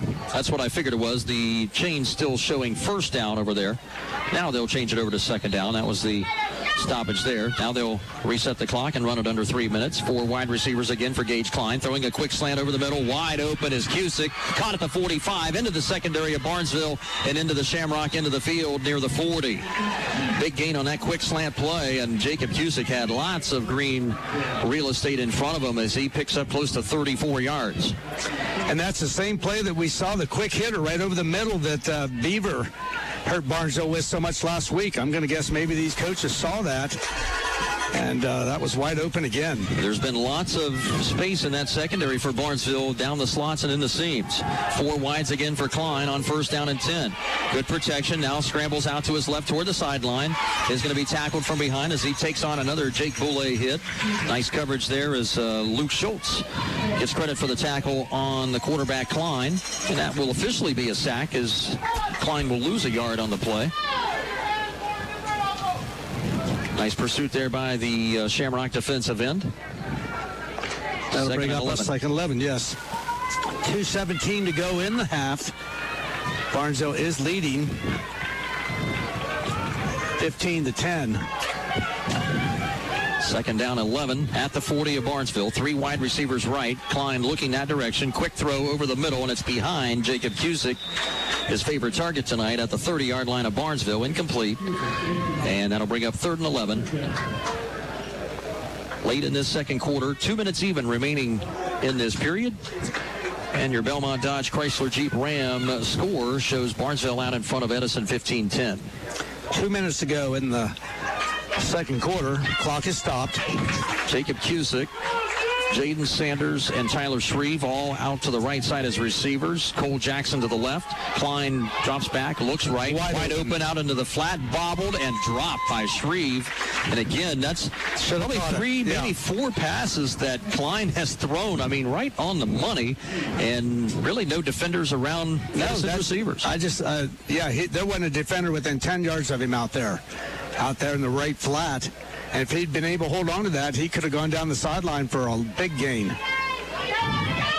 So 4th down 11. Edison lining up in punt formation. They've already faked a punt one time, which turned it into an 18-yard run for a first down, which led to the field goal by Edison earlier. High snap back to Sanders. Shanked that one. Shanked this one as he was trying to keep it away from returners here all night long. It's going to be a very short punt, only a punt of about 14, maybe 15 yards, and downed at the Shamrock 26-yard line. So we'll see here with a 5-point lead. Blake Allen now pretty much kind of having to, I would think, shift his offensive game plan a little bit here between Aiden Hannes and C.J. Hannes. C.J. Hannes now, I think, on his 3rd series here, sophomore quarterback. 5'7", 135 pounds, is going to... And Barnesville's going to call a timeout here. They're going to burn their second timeout. And we will keep it here for the moment here on 93 B&V and on YRP TV. Next week, Brownie and I will have Edison and Barnesville right back here at Shamrock Stadium again next Friday evening. Remaining games on the Barnesville schedule here, Mark. A couple of big ones to close out the short 6-week season. Really 3 games, I guess you want to count next week. Shenandoah here at home, then going to Hannibal to play the River Pilots, and then back home to face Union Local. Last we saw Union Local trailing Martins Ferry 22-0. And while I got a minute here, I want to give a big shout out to my 3 grandchildren listening, Lincoln, Oakley, and Berkeley Gallagher. Hope you guys are enjoying the game. I think they're watching it and listening. Okay, do they like listening to you or me? Probably you. Be honest here, okay. But they do recognize my voice. So hello, Lincoln, Oakley, and Berkeley. And a short yardage formation and a big hole on the right side for Gage Hannes. He breaks away and he could be gone. No one will catch him. And Barnesville's got their 3rd touchdown of the night. That will be a 74-yard run. And no flags on the play. And again, Barnesville just lined up with no receivers. Just right over the right tackle there. Yep, old school football. We're just going to cram it down your throat and see what happens. Went right over Justin Jackson, Jacob Starr, and Quentin Leisure. And I thought at first it was a fake. He was so running there, I thought it was a fake, and he was going to pass it, but he had the ball and went 74 yards for the TD. And that will put Gage Hanna's over 100 yards on the night so far with 1:32 remaining in the first half. And C.J. Hannes will go from quarterback to holder as he puts it down for Gavin Carpenter. And Carpenter again blisters one through the uprights and good. And the score now, Barnesville 22 and Edison 10. As Barnesville's Gage Hannes comes up with a huge run of 74 yards to punch in the Shamrocks' third touchdown of the night. We'll take a timeout here on 93 B&V and on the web at yourradioplace.com on YRP TV as our Rocks football coverage will continue in just a moment. In today's marketplace, you have many choices for insurance. WB Green Insurance, a representative of Westfield Insurance, is committed to providing you with excellent coverage for your home and auto at a fair and competitive price. Westfield has been in the neighborhood for over 150 years, providing peace of mind and quality insurance products through independent insurance professionals. Sharing knowledge, building trust is Westfield's pledge to their customers. Call WB Green Insurance today.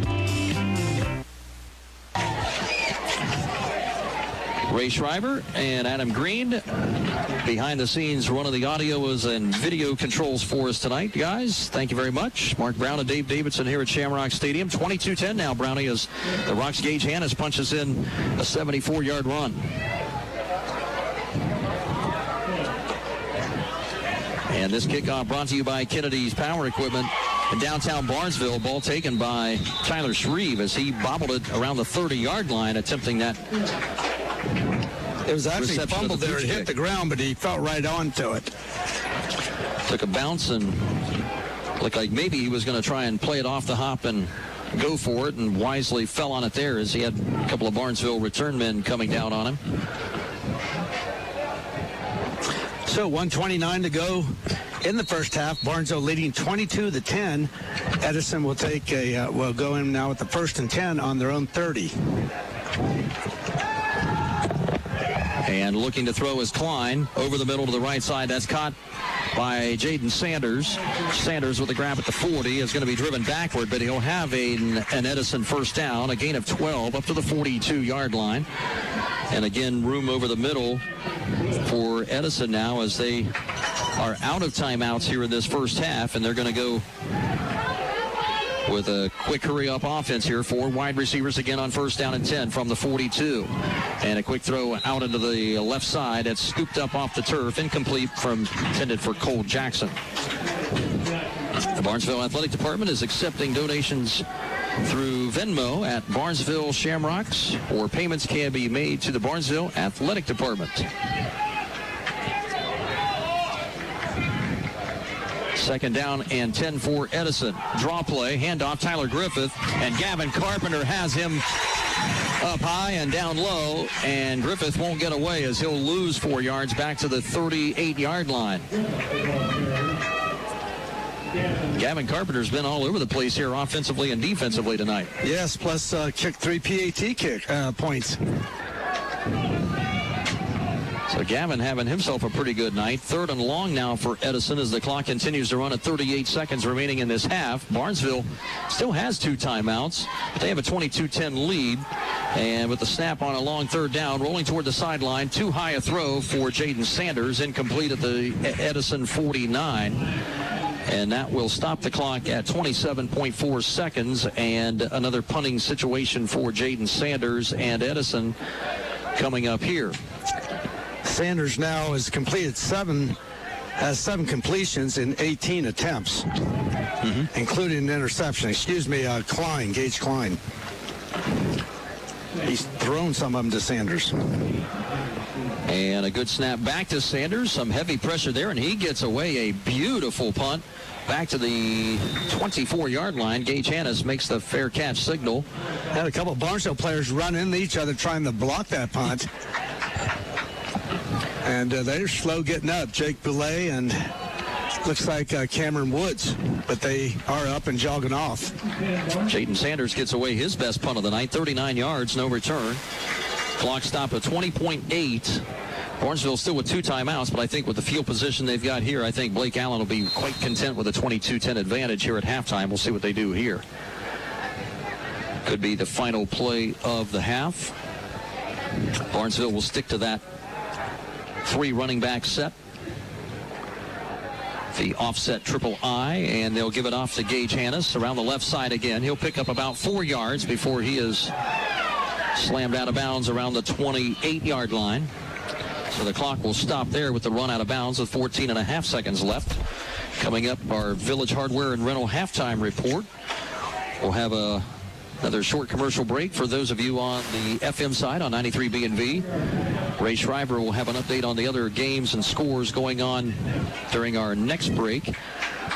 Right now, Buckeye Trail trailing Malvern 18-8 late second quarter, and Martins Ferry putting the hammer down on Union Local 22-0. Yep, Meadowbrook back on the winning ways again here. 14-0 over New Lexington. Probably Meadowbrook's toughest opponent remaining on the schedule. And Gage Hannes slips away into the secondary. Past the 50, spins away. 1 man to get him. Gage Klein will make a touchdown-saving tackle inside the Edison 30-yard line. Clock has stopped momentarily as they move the chains. Blake Allen's going to use one of his 2 remaining timeouts with 1.6 seconds left. And Gage Hannes turns in a magnificent run of about 44 yards. And again, it looked like Barnesville pretty much was just going to run the clock out. And Gage Hannes comes up with 2 huge runs in his last 3 carries. 74 yards for the TD on the last drive, and now 44 yards on this one. And we will have a timeout here. I didn't see who called it. That would be Barnesville, I believe. But 1.6 seconds to go, so unless there's a penalty, this will be the last play. But the way the line is making some holes in there for Gage, who knows? So the line of scrimmage will be the 27-yard line. And Gage Hannes now, all the offensive line has to do is just give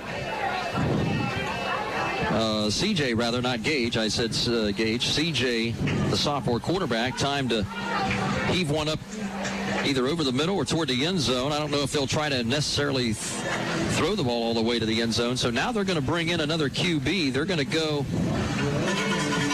the quarterback here, Brownie's going to be Chase Connor. Yeah, and he was the backup quarterback last year.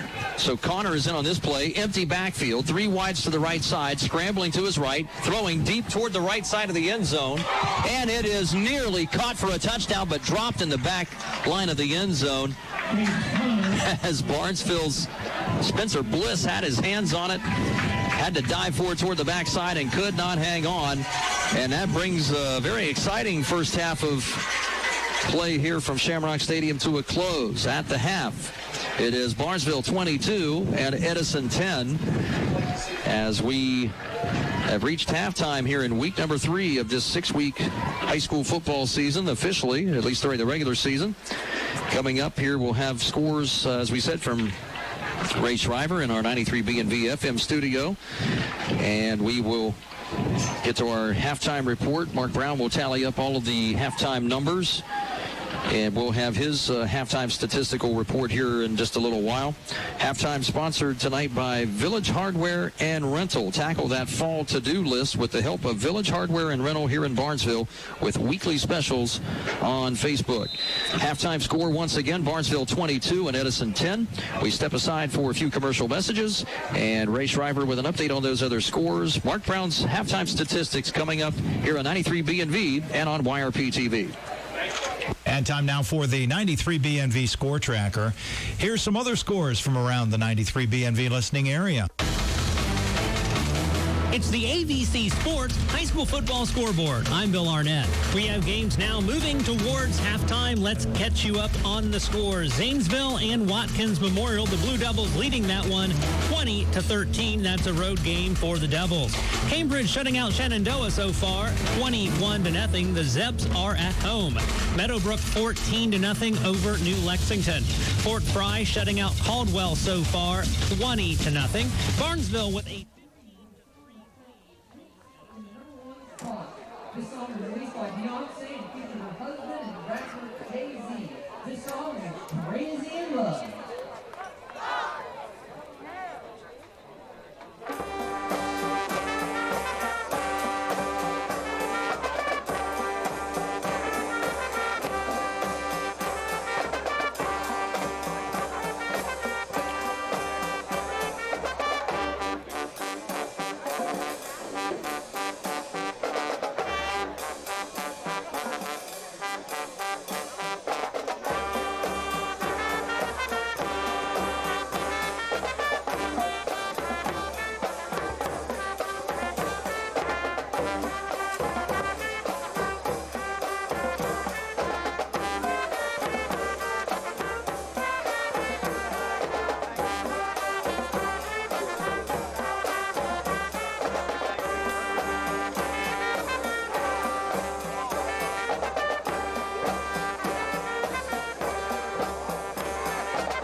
song, I'll bet. This song features our Major League Color Guard members. Okay. Okay. Well, we'll keep it moving. We'll put Brownie on a short leash here with these statistics. There's not much. All right. Okay. You want to grab something to eat while I'm doing this? Go ahead.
He's got 155 yards. Yep. And the other touchdown coming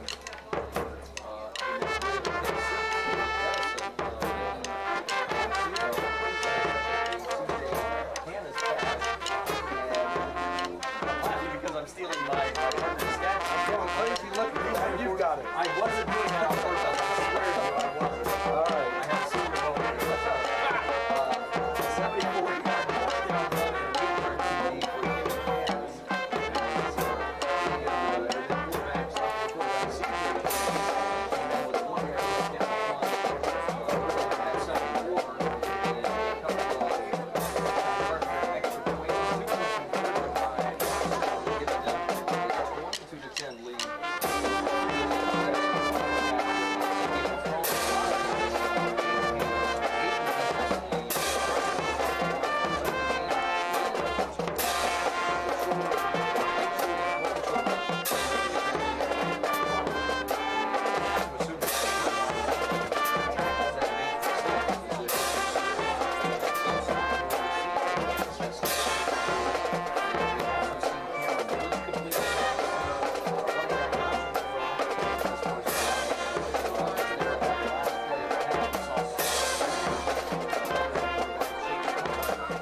Get everything you need before or after the game with a stop at the Pit Stop Drive-Thru and Carryout in Barnesville. Shop from the convenience of your car at their drive-thru window where you can purchase anything they have in the store, like chips, snacks, ice-cold beverages, and all your party goodies.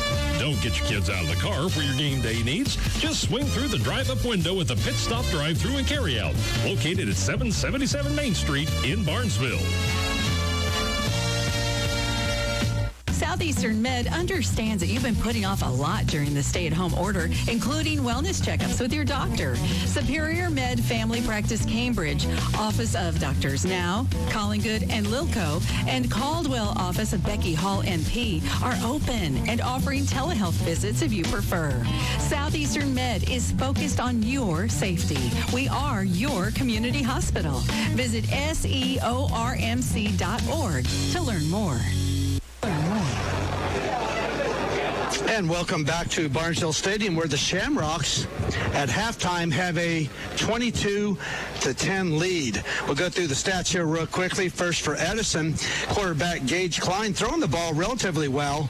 He's had a couple big passes. He has completed 7 of 18 passes for a total of 102 yards. Rushing game, though, Barnesville defense, and especially the line, really stifling their running game. Ethan Wagner has -1 yard rushing on 6 carries. Gage Klein, 2 carries for 2 yards. Tyler Griffin, the quarterback, 7 yards on 4 carries.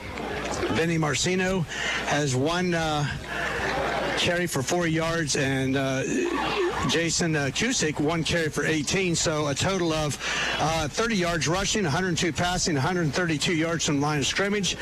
Gage Klein has been sacked 3 times for 17 yards, and also Edison has been penalized 3 times for 30 yards. The Shamrocks putting together a pretty all-rounded game as they have completed 6 passes, excuse me. Gage Hannes has 1 catch for 12 yards. A.J. Dentling 1 for 20. Cameron Woods had a catch, but it was for -1 yard. Jake Boulay 2 catches for 34 yards, and Chase Connor 1 catch for 20 yards. And so you add all that up, and that is a total of 74 yards passing. For the Shamrocks, though, the big story is the Gage Hannes in the rushing. He has run the ball 13 times for 156 yards, including 2 touchdowns. He has an 8-yard touchdown run and a 74-yard touchdown run right before the half ended.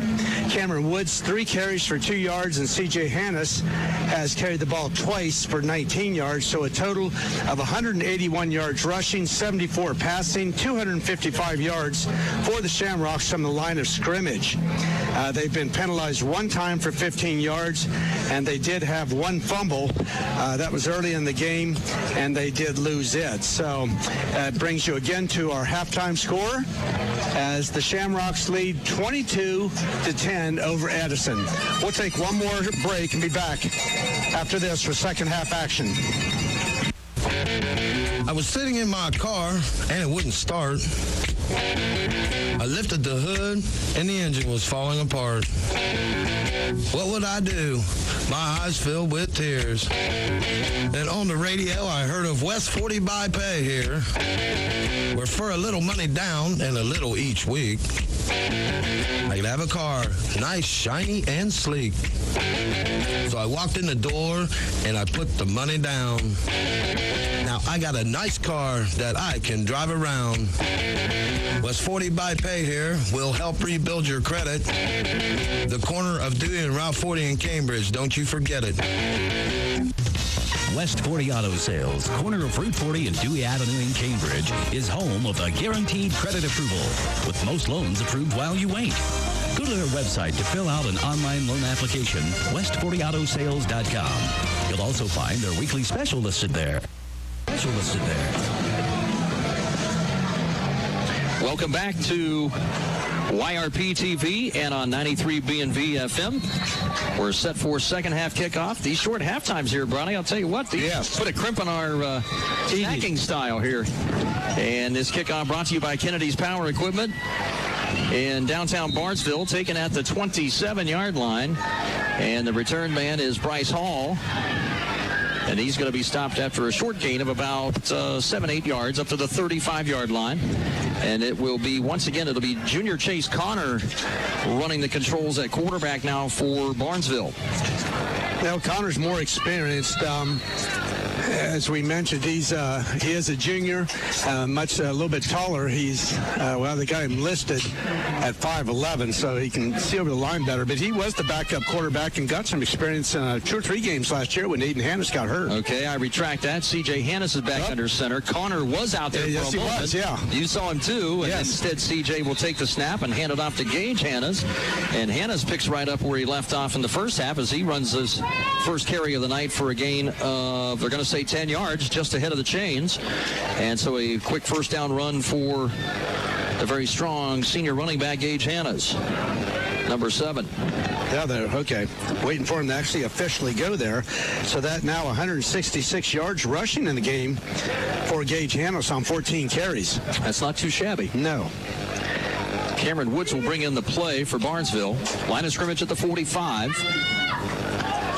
And Barnesville will set up shop offensively. Justin Jackson, the center, snaps it, and a handoff again to Gage Hannes right through the right side of the line, and another first down into the Edison secondary after a gain of 13 more. Down to the Edison 42.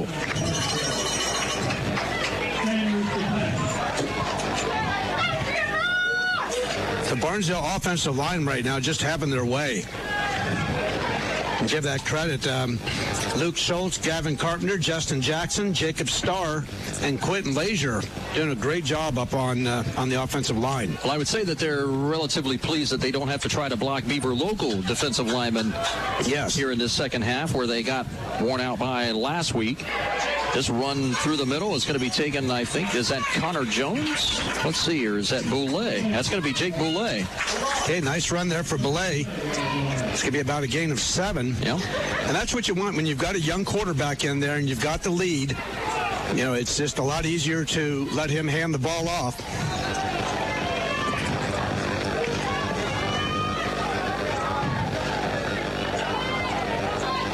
So a second down and 3. Line of scrimmage at the Edison 35. Under 10:25 to go in this third quarter now, with full house backfield for Barnesville. C.J. Hannes, a sophomore, taking over at quarterback for the injured Aiden Hannes. Here's Gage Hannes through the line again, through the center and right side. First down run, plunging right up between the hashes to the Edison 29-yard line, and 6 more yards for the senior runner. Making it look very easy right now, running behind that Barnesville line. Gage Hannes, 29 yards rushing on 3 plays already here in the second half.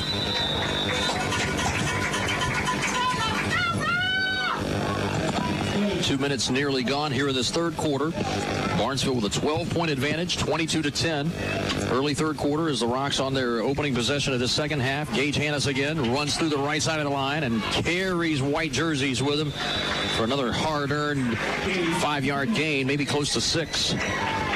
As Hannes was brought down by Jacob Cusick and company and Ethan Wagner. It's going to be a gain of 5. And another nice thing about this, with the lead, they're getting nice yardage in the rushing game. You're not putting the pressure on a sophomore quarterback, but also the clock is running.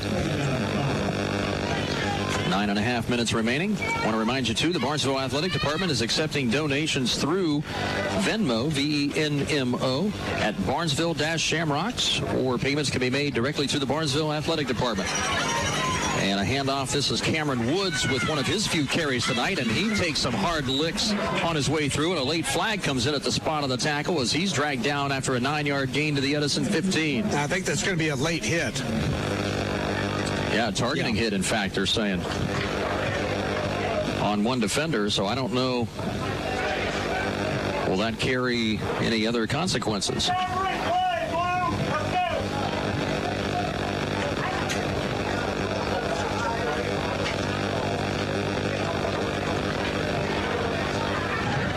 I didn't see the last man coming through there, Mark, but targeting was the call, helmet-to-helmet contact, so that'll move it half the distance to the goal line, around the 7. First and goal now for Barnesville with a 22-10 lead and 3 minutes gone here in this third quarter. C.J. Hanna's up to the line behind senior center Justin Jackson. Triple I set. Running is Gage Hanna's, following a couple of blocking backs through the right side of the line. Plunges his way near the 4, where Gage Klein and Jacob Cusick in there to make the tackle for Edison after a gain of 3.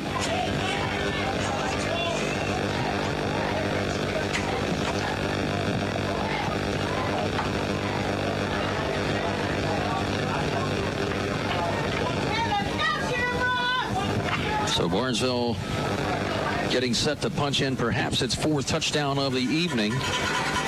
They can cap off this opening drive of the second half.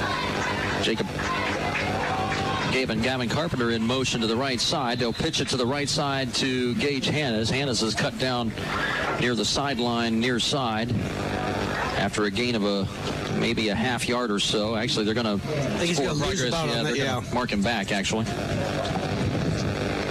Went to the short side there, and Edison's defense took that away very quickly.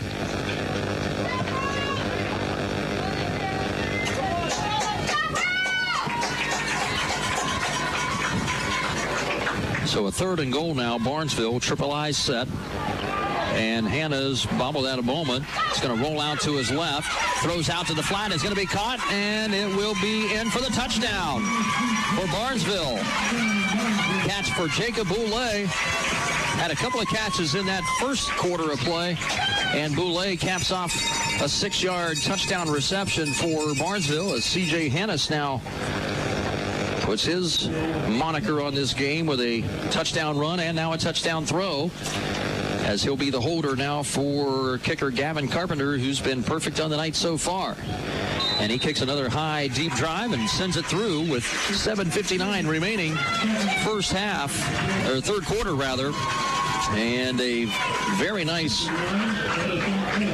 drive capped off here after 4 minutes of play. The Rocks add to their lead, making it 29-10 as we'll take this time out on 93 B&V and on YRP TV as we'll return to Shamrock Stadium in a moment.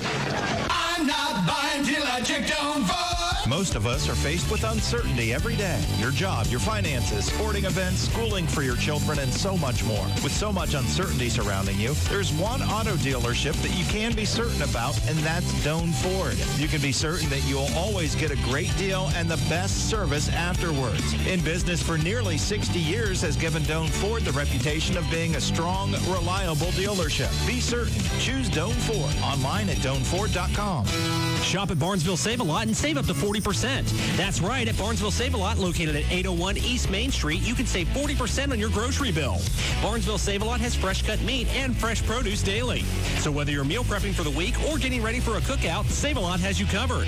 Be sure to ask about their 8-inch Hardy Mums for only $3.99. Shop local. Shop Barnesville Save-A-Lot. Save-A-Lot is a proud sponsor of the Barnesville Shamrocks. They want to wish all the football players good luck this year.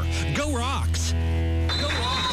And this kickoff sent to Ethan Wagner around the 30-yard line. Cameron Woods makes the tackle, and he's an injured player at the 39-yard line of Edison. Wagner on that return. Kickoff brought to you by Kennedy's Power Equipment here in downtown Barnesville, and we'll have, looks like, an injury timeout, so we'll step out for another commercial message. With 7:56 remaining in this third quarter, Barnesville 29 and Edison 10 as our coverage of Rocks football continues after this.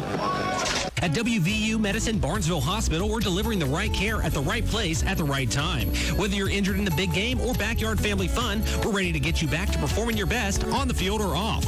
Barnesville Hospital offers state-of-the-art diagnostic imaging services like X-rays, a new CAT scan that provides the greatest degree of resolution, clarity, and definition in our images, and our MRI that can help our team of physicians diagnose torn ligaments and other tissue injuries. WVU Medicine Barnesville Hospital is proud to be your community hospital, delivering the right care at the right place at the right time. At the right time.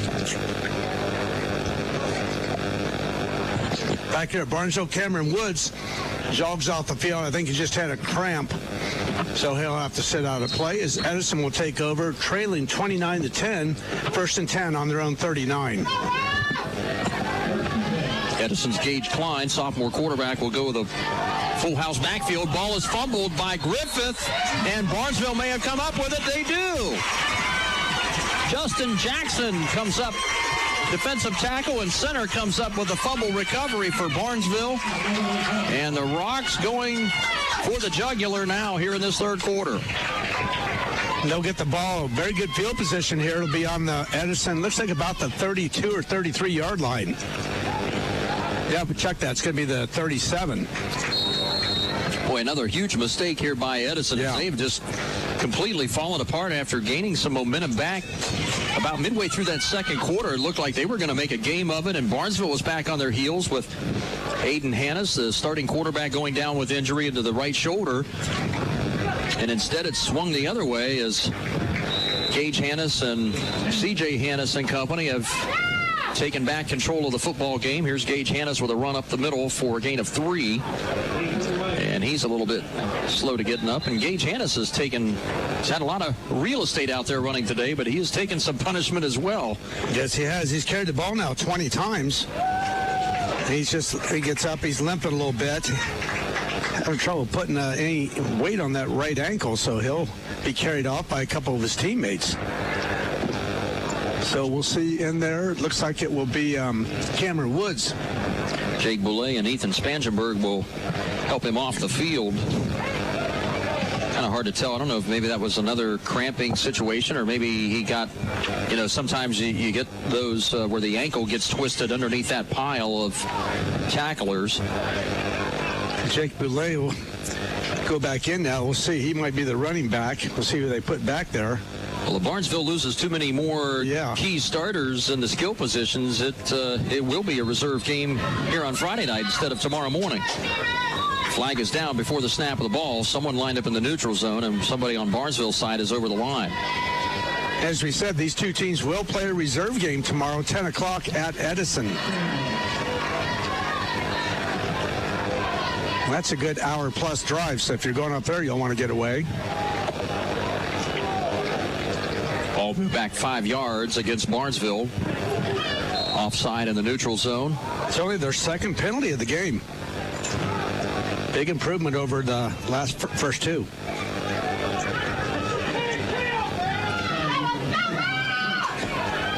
So Barnesville moved back to the Edison 39. Second down and 12. Go ahead. Martin's Ferry 22-6 in the fourth quarter over Union Local. Be Barnesville's opponent in 3 weeks. Handoff Cameron Woods out of the triple I. Woods trying to get outside left. Picks up about 3 short of the 36. And it'll be 3rd and long here for Barnesville after a 5-yard penalty a moment ago. A couple other local scores. Malvern over Buckeye Trail 18-8 at the half. St. Clairsville and East Liverpool tied at halftime 6-all. Meadowbrook having their way with New Lexington 34-8. And Monroe Central trailing River at halftime 21-0. And Barnesville will see River in a couple of weeks. Yes. Triple I again for C.J. Hannes and the Rocks. 3rd and 9 play. Play action roll out to the right. Hannes is going to tuck it in with 2 hands and run into the arms of Jacob Cusick at the 34-yard line. Picks up 2. And it'll set up 4th down and 7 for Barnesville. Third quarter, 6.5 minutes remaining. 29-10. Barnesville leading Edison here in week number 3. One that's kind of surprised me a little bit tonight, Brownie, is Shenandoah and Cambridge. I really thought that Shenandoah would come up, go up to Cambridge and really give them a stronger game tonight. I didn't get an update on that one. I think 21-0 Cambridge was the last score we saw. I'll see if I can find it. Triple I set on 4th and 7. And charging inside, Edison with a really silly mistake there. They were going to bring the neutral zone. They were going to bring everybody to go after Hannes in a passing situation, and they didn't have the patience to wait, so that'll hurt them. But it will still be 4th down, but much more manageable now. See, about a 4th and looks like about 3. Freshman mistake by Talon McClurg. 180-pound freshman linebacker inside just got a little bit too antsy trying to shoot that A gap. And instead, it'll be a pretty makeable 4th down and about 2 or 3 yards here for Barnesville now at the Edison 29. 3 running back set, and C.J. Hannes gives it off to Cameron Woods, and nowhere to go for Woods as he was thrown down there by Jacob Cusick again, who has come in, and he has had himself a nice game. Or no, excuse me, that's not Cusick. That would be Greg West, sophomore linebacker, with that stop. So a nice job for Edison. Wow, 35-0 Cambridge over Shenandoah at the half. That one really does surprise me a little bit. First down and 10. Edison now trailing 29-10 here at Shamrock Stadium, halfway through this third quarter. And Edison with some confusion of personnel, and now they'll get all 11 players lined up. And Ethan Wagner will carry out of the wishbone set. Gain of 9 on first down and 10, up over the 40 to the 41. Tripped up in the Barnesville secondary. That's Wagner's biggest gain of the night. Yeah, he had -1 yard in the first half on 6 carries. So Wagner, the 5'7" scat back in the backfield with Vinny Marcino, and he'll follow Marcino through the hole off the right side and has a first down after picking up nearly, we'll give him 4 yards to the 45-yard line of Edison. And the chains will move for the first time here for the Wildcats in this second half. Thanks again to our halftime sponsor, Village Hardware and Rental. Tackle that fall to-do list with the help of Village Hardware and Rental in Barnesville. Weekly specials on Facebook at Village Hardware and Rental. And we'll have our Village Hardware and Rental play of the game coming up a little bit later on in our fourth quarter. Plunging straight ahead for a gain of a yard or so, up to the 47 goes. That'll be the first carry of the night, I believe. That's Talon McClurg. Number 32 came in on that carry, one of his first carry of the night. Second and 9 play coming for Edison as sophomore quarterback Gage Klein has had himself really a pretty good night. Statistically, it doesn't show that, Mark, but he's had about 4, maybe 5 drop balls tonight. But he's looked pretty good throwing the football when he's had the opportunities. He rolls out under some pressure, hit as he throws down the field, and just as I say that, it's going to be picked off by Barnesville at the 36-yard line. Interception is made there by, guess who? Gage Hannes, who just came back out onto the field after being taken off by injury. And he comes up with an interception in the secondary, and he'll be stopped at the Barnesville 38-yard line. So the first miscue by Klein tonight. Second one, excuse me. Yes. In the interception, he also had a fumble earlier. But you're right, he's made some nice passes tonight, and he's had about probably 4 or 5 at least that were dropped right in the receiver's hands. So Barnesville will take over now, first and 10 on their own 39-yard line. Spencer Bliss comes out all the way wide to the right side as C.J. Hannes will give it off to a new runner. The tailback plunging his way, hit at the backward at the 40-yard line. That's going to be Owen Wise. Yep. Junior at 5'9", 175 pounds. Picks up a couple of yards. Second and 8 coming up for the Shamrocks as we approach 4 minutes remaining in this third quarter. Your Belmont Dodge Chrysler Jeep Ram score, 29-10 Barnesville.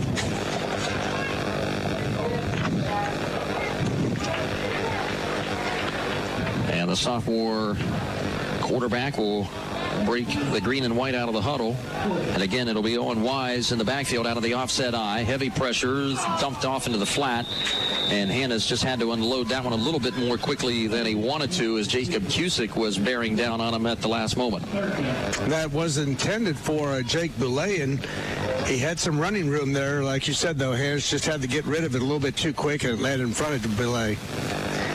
3:50 to go in the third quarter. Shamrocks up 29-10. Gage Hannes is in the game now, back after being carried off the field on the last series. So good to see him back in there at tailback. C.J. Hannes will work out of the pistol with 4 wide receivers. And looking, throwing out to the flat. Gage Hannes caught on the left side to the 40, 45, 50. He's got a first down, plunging across the 50-yard line stripe. And on the Edison sideline, as Tyler Shreve made the tackle, and Shreve is experiencing a cramp over on the far side at the end of that play as well. And the quick little flare pass to the running back, Gage Hannes, will net Barnesville a first down and a gain of 13.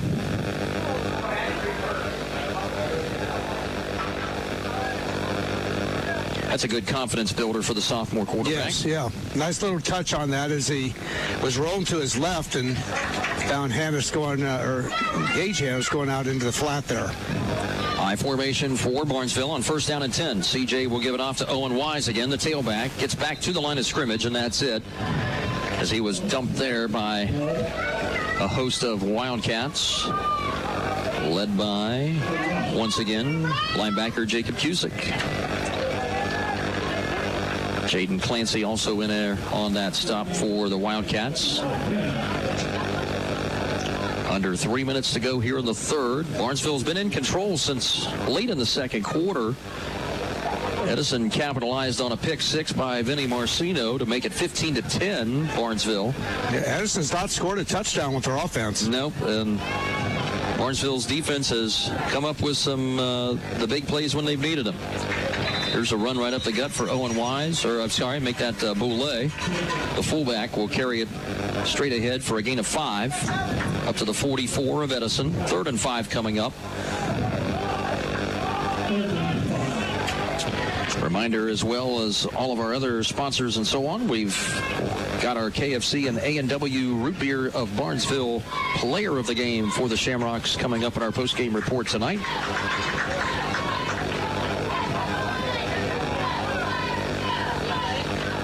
Isaac Thompson back in the game as a wide receiver out to the far left side of the field, along with A.J. Detling. Connor is in there as well. Chase Connor. It's dumped out into the flat again for Gage Hannes. Hannes around the right end. He's got some real estate inside the 25 and thrown out of bounds inside the Edison 20 at the 19. Another big run, 22 yards for Gage Hannes. Boy, he is really breaking off some runs in big chunks now.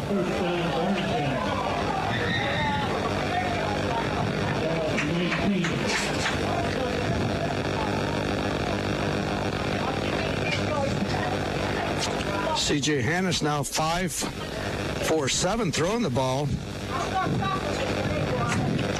C.J. We got too many Hannes to keep track of, you know. And C.J. gives it off to Gage Hannes. Gage again. I believe. Nope, that's Cameron Woods. Well, they got a Chase 11. Connor. Chase Connor. Yes, it was. Okay. Well, we're seeing some new bodies in there. Connor has carried a couple of times here now on the night. He picks up a couple of yards to the Edison 18, maybe the 17. They'll mark him at the 17. Under a minute to go here in this third quarter. 29-10 Barnesville leading it over Edison. We'll have another score update from the other games going on at the end of the quarter from our Ray Shriver in the 93 BNV studio. And a quick handoff and maybe a fumble. Yep. CJ attempted to give that off to Gavin Carpenter with a rare carry, trying to sneak one in there to the blocking back. And the communication wrong there, and the ball hit the ground. Luckily, CJ falling on it. And that'll bring us to the end of the third quarter with Barnesville leading 29-10. We'll be back after this. And time now for the 93 BNV score tracker. Here's some other scores from around the 93 BNV listening area. It's the AVC Sports High School Football Scoreboard. I'm Bill Arnett. Our game's now moving into the third and fourth quarters. Let's get you caught up. A big game in the MVL, Tri-Valley and Philo. Tri-Valley scored a touchdown on a 54-yard Blake Sands PD run to take a 14-7 lead. Then the Philo defense garnered a safety. 14-9 Tri-Valley over Philo. Cambridge shutting out Shenandoah tonight, 35-0. It's Meadowbrook 28, New Lexington 8. Zanesville still leads Watkins Memorial 26-13. That's a third quarter score. Fort Fry shutting out Caldwell 26-0. Edison and Barnesville, the Shamrocks 22, Edison 10. Morgan shutting out West Muskingum tonight 19-0. We had a close game between Sheridan and Maysville. Sheridan now pouring it on 33-7 over the Panthers. John Glenn leading Riverview 28-6. Malvern on top of Buckeye Trail 18-8. Coshocton at home leading Crooksville 27-7. Vern Union in Zanesville taking on Rosecrans. Vern Union 42, Rosecrans 6. River is shutting out Monroe Central 21-0. Martins Ferry shutting out Union Local 22-0. At the half, East Liverpool 6 and St. Clairsville 6. And Reynoldsburg now leading Newark 34-7. We'll have the next scoreboard update shortly. I'm Bill Arnett, ABC Sports. Inside the 20, down to the 15, and inside the 10 goes Chase Connor to the 7-yard line of Edison. Nifty little counter play action fake and then throwback pass by C.J. Hannes, rolling right and then throwing back left for his junior receiver Chase Connor.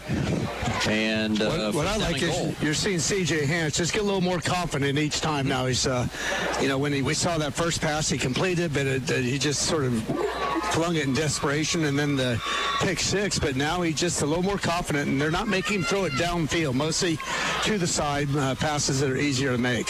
Triple I set as Cameron Woods carries the ball. The last man through struggles to the 6, maybe the 5, just short of the 5-yard line. And a gain of 1. Reminder, too, the Barnesville Athletic Department is accepting donations through Venmo at Barnesville-Shamrocks, or payments can be made to the Barnesville Athletic Department.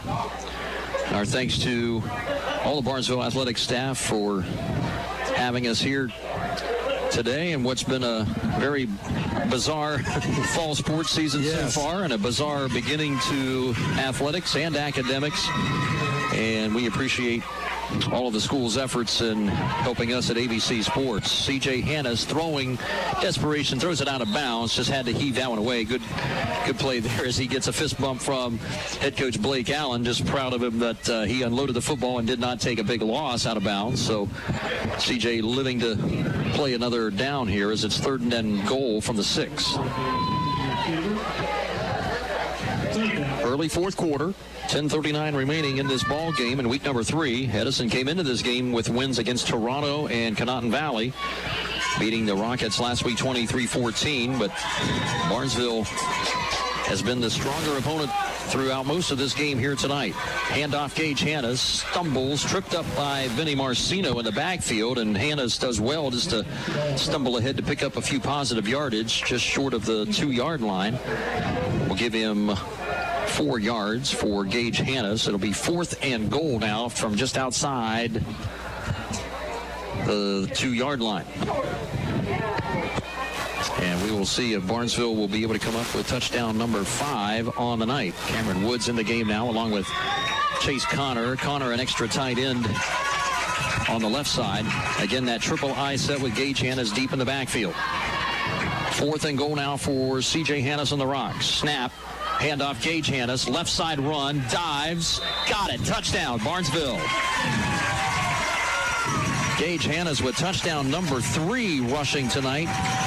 8-yard, 74 yards, and now a 2-yard touchdown run to give Gage Hannes closer to the 200-yard mark here on the night.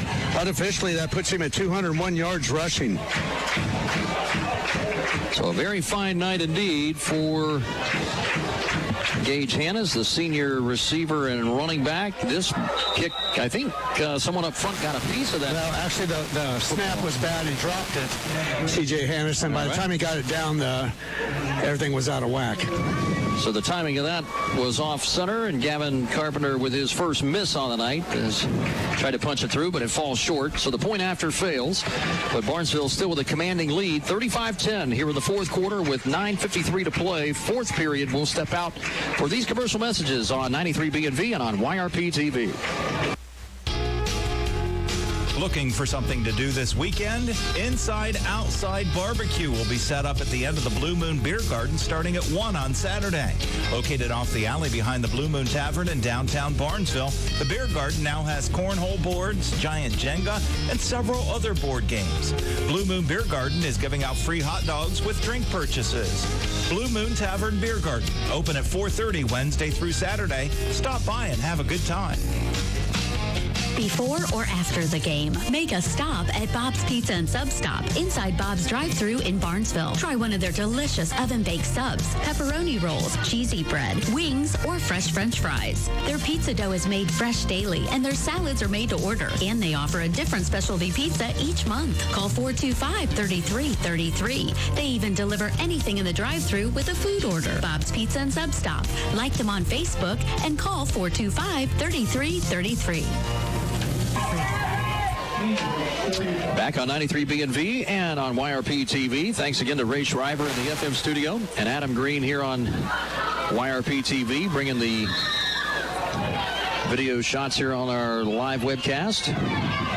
And a fair catch taken by Cole Jackson for Edison on that short push kickoff. It'll be down around the 32-yard line of the Wildcats. Trailing 35-10 is Edison. Kickoff brought to you by Kennedy's Power Equipment in downtown Barnesville. And Mr. Brown, you need to think about what our Bob's Pizza and Sub Stop drive of the game is going to be here in a matter of moments. And we're going to, you think about that for a play or two here, and we're going to go to that. Putting you on the spot, man. You've got the stats there. I'd say the 74-yard touchdown run that was one play on the drive. You call that a drive? That's a quick drive. That's not even a stop through the drive-through. There's a run up the right side for... Was fumbled there, but he was able to get it, and that's number 24. It was Talon McClurg again with the carry. He had it. He had the ball. The ball bounced out near Chase McClurg, and he recovered it. But I think the runner was down. Talon McClurg was down anyway, so it's a gain of 4 for number 32, Talon McClurg, as he has Chase McClurg right beside him. Both are freshmen in that 3 running back set. And Gage Klein will give it off again. This time it'll be Chase McClurg. Or make that Tyler Griffith. And Griffith, one of the starters, still in there. He had nowhere to go, and he's dropped for a 4-yard loss. So the 4 yards that McClurg gained a moment ago is wiped out by that tackle for loss. Jake Boulay, the linebacker. And he got through there quickly and no longer had the ball than Boulay was on. So a 3rd down and 10 play as the Wildcats will bring in their extra wide receiver package. Jacob Cusick, Jayden Sanders, and Tyler Shreve are all out to the wide right side with Cole Jackson to the left. And Gage Klein throwing over the middle, deflected there. Boulay got a piece of it again as he got that right arm up there and knocked that pass down at the Edison 42-yard line. It'll be 4th down and 10. All right, partner, Bob's Pizza and Sub Stop inside Bob's drive-through drive of the game. And this drive helped seal the game for the Shamrocks. Well, I like the very first drive of the 3rd quarter. That used up about 5 or 6 minutes of the game, and don't remember who scored the touchdown. That was I believe it was another Hannes run. Gage Hannes. Gage, excuse me, yes, 2. 2-yard TD. I like it, partner. Barnesville got the opening kickoff, and they took it about 75 yards. That ran off about 7 minutes before Edison ever touched the football. We have a timeout here. I did not see who called it. I believe it's Barnesville, yes. Barnesville's defense. So our Bob's Pizza and Sub Stop drive of the game by Barnesville. Opening drive of the second half, which actually used up 4 minutes and 1 second. Okay, I thought it was more than that, but Barnesville only had a 15-10 lead at that time, and that sort of really, I think, gave them a little bit of momentum, and as you said, it used a lot of time. Absolutely. Make sure you drive through Bob's Pizza and Sub Stop, but don't forget to stop. Don't just drive through. You have to actually stop there and get your food. And don't forget your delicious oven-baked subs and specialty pizzas at Bob's Pizza and Sub Stop. Just remember the stop. And back to punt it away here is Jayden Sanders for Edison as the Wildcat offense has stopped again. This will be a very high, short punt, wobbling off the left side of the foot, and shanked that one again as, again, Sanders being very cognizant of staying away from Barnesville return men. They have had no opportunities tonight to return them, but that was only about a 9-yard punt. I think you want them a little further than that. Yeah, when the kicks are that short, you don't don't really have to worry about returning those all too often. Actually landed in on the sideline in the midst of all the players of the Edison Wildcats, so that's not where they wanted it. And I'm sure this is a shock. Edison 2-0 coming into this game. I'm sure they thought that, they would be right in there rather than 35-10 trailing with 8 minutes to go. Well, and it's a roster that's, for the most part, for the exception of a few, it's a roster loaded with juniors and sophomores. So you have to think that this team's going to be even stronger here next year when hopefully we're back to a normal 10-game season. We have an injury timeout on the field. 8:15 to play fourth quarter. We'll step aside for just a moment. 35-10, Shamrocks with the lead. We'll be back in just a moment. Chestnut Lanes in Barnesville has league openings for men and mixed leagues on Tuesdays, Wednesdays, Thursdays, and Sundays. They also have open bowling on Friday and Saturdays. Located at 145 South Chestnut Street in downtown Barnesville, Chestnut Lanes has great food, beer, red wine slushies, and cherry rum slushies. Stop by Friday nights. They're broadcasting the Barnesville Shamrock football team live. Go Rocks. They're helping him off. Edison's Jaden Sanders, the injured player, being helped off. Wasn't sure, looked like maybe it was a cramp at first, but now we're not so sure, maybe an ankle injury of some kind. He is helped off the field. And C.J. Hannison, the Rocks go back to work as they pitch it to the left side. Owen Wise slips through some Wildcat defenders at the 30. Breaks a tackle at the 25. He's inside the 20 down to the 17-yard line. Goes Owen Wise. 25 yards on the run. And he ran over a defender there, just bowled him over. That's what got the fans really going. Owen Wise is just very excited to get his hands on the football, which he has now a couple of times in this game, for the third time, in fact. Averaging 9 yards a pop. 25-yard runs will help boost that average up there. That'll do it. Isaac Thompson's a receiver out to the far side. Spencer Bliss to the near side. Offside eye right on first down and 10. Pitch again right side. This is Owen Wise as he lowers the shoulder and welcomes a few hits from the Edison defenders. Picks up a couple of yards just short of the 15. And we'll give him 2. 2nd and 8 coming up in this fourth quarter. Under 7.5 to play. 35-10. Your Belmont Dodge Chrysler Jeep Ram score with the Barnesville Shamrocks looking to go 2-1 on the season after tonight. I got one more assignment for you, partner. Uh-oh. That would be our Village Hardware and Rental play of the game, which is coming up here in a few moments here at the end of this drive. All right. High formation set for Barnesville on 2nd and 8. Handoff, Wise through the middle, another couple of yards. Nice open field tackle by linebacker Ethan Wagner, who's been active on the defensive side for the Wildcats D. That'll bring up a 3rd and 6. Ball on the Edison 13, definitely 2 down territory. I don't remember a Barnesville game where we've had as many guys either run with the ball or throw the ball in one game. Well, we had 4 players throw the ball. 1, 2, 3, 4, 5, 6, 7 players run it. Yes, you're right. We've had quite a few. And it's going to be a handoff again. Owen Wise running for his life as he's trying to get out of the backfield. Could have sworn I heard a whistle before that play, but thought that same thing as well, but apparently just a very high-pitched squeal from somebody. I was fooled too. I thought we're going to have a dead play, and instead it's a couple of yards for Wise. We'll give him 2 more. So 3 straight 2-yard gains by Barnesville sets up a 4th down and 4. Gavin Carpenter's going to get some field goal attempting practice here as he's going to line up and try to punch in what would be a 27-yarder. We saw Aiden Hannis kick a 21-yard field goal last week. Good snap back to C.J. Hannis this time. Plenty of distance and accuracy, and good for Gavin Carpenter. Beautiful looking kick from the stealthy young man. 38-10 now. Barnesville out in front with 5.5 to go here in this ball game from Shamrock Stadium. Barnesville in command by 28 now after the Gavin Carpenter 27-yard field goal. And And the Rocks are rolling here in Barnesville tonight in week number 3. And, partner, let's take a look at that Village Hardware and Rental play of the game. It's brought to you by Village Hardware and Rental in Barnesville. They have a large selection of treated and non-treated lumber, Sakrete products, and cement blocks for those fall projects. You're probably doing a lot of that stuff now, aren't you? A little bit. 74-yard touchdown run by Gage Handis right at the end of the second quarter. I'm going with that.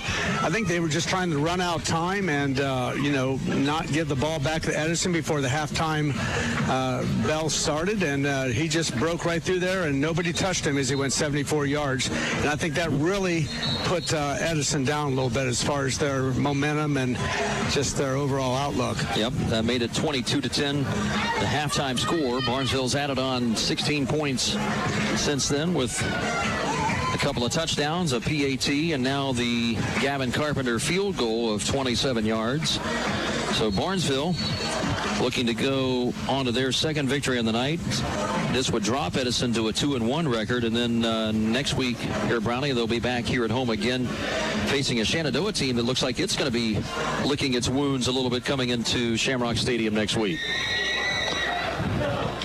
And this Gavin Carpenter kickoff is brought to you by Kennedy's Power Equipment here in downtown Barnesville. It's picked up by Cole Jackson. Jackson running across the right hash mark toward the right sideline, and he is cut down right quickly by Chase Connor.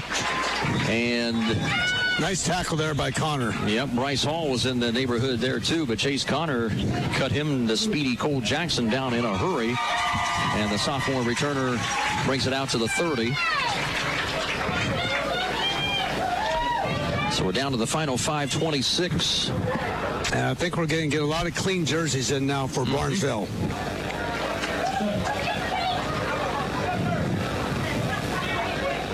Both teams will... Barnesville coaches trying to make sure they've got somebody at every position. Okay, I think one of the teams... Okay, yep, Barnesville used the timeout to get their second unit set. Still 5:26 to go in the game.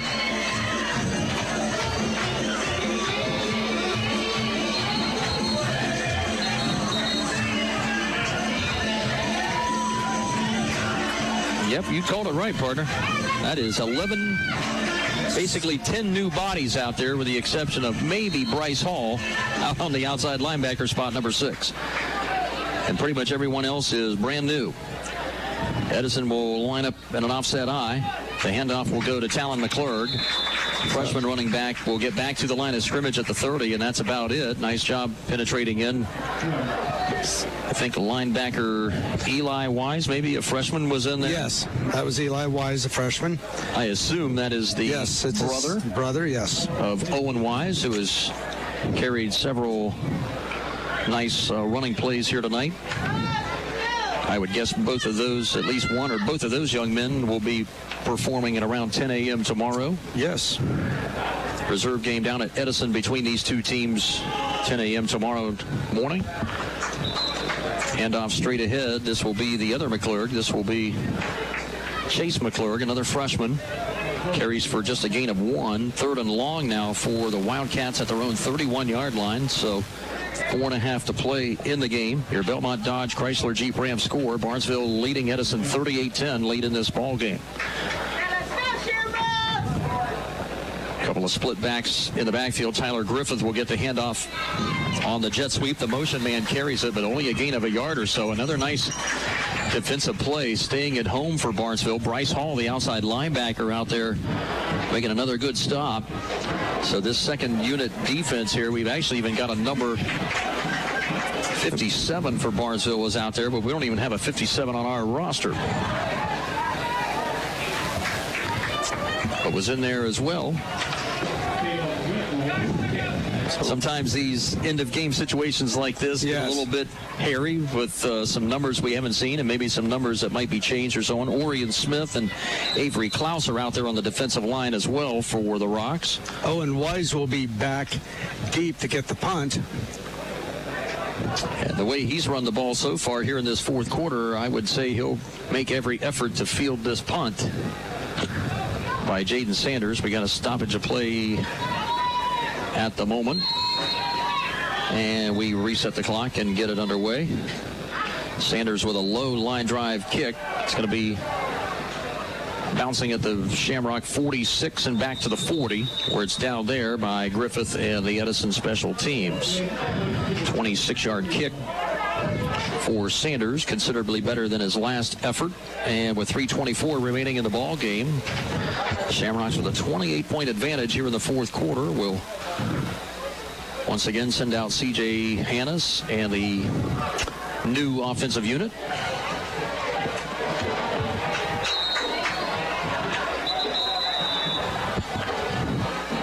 I'm not sure about that. Looks like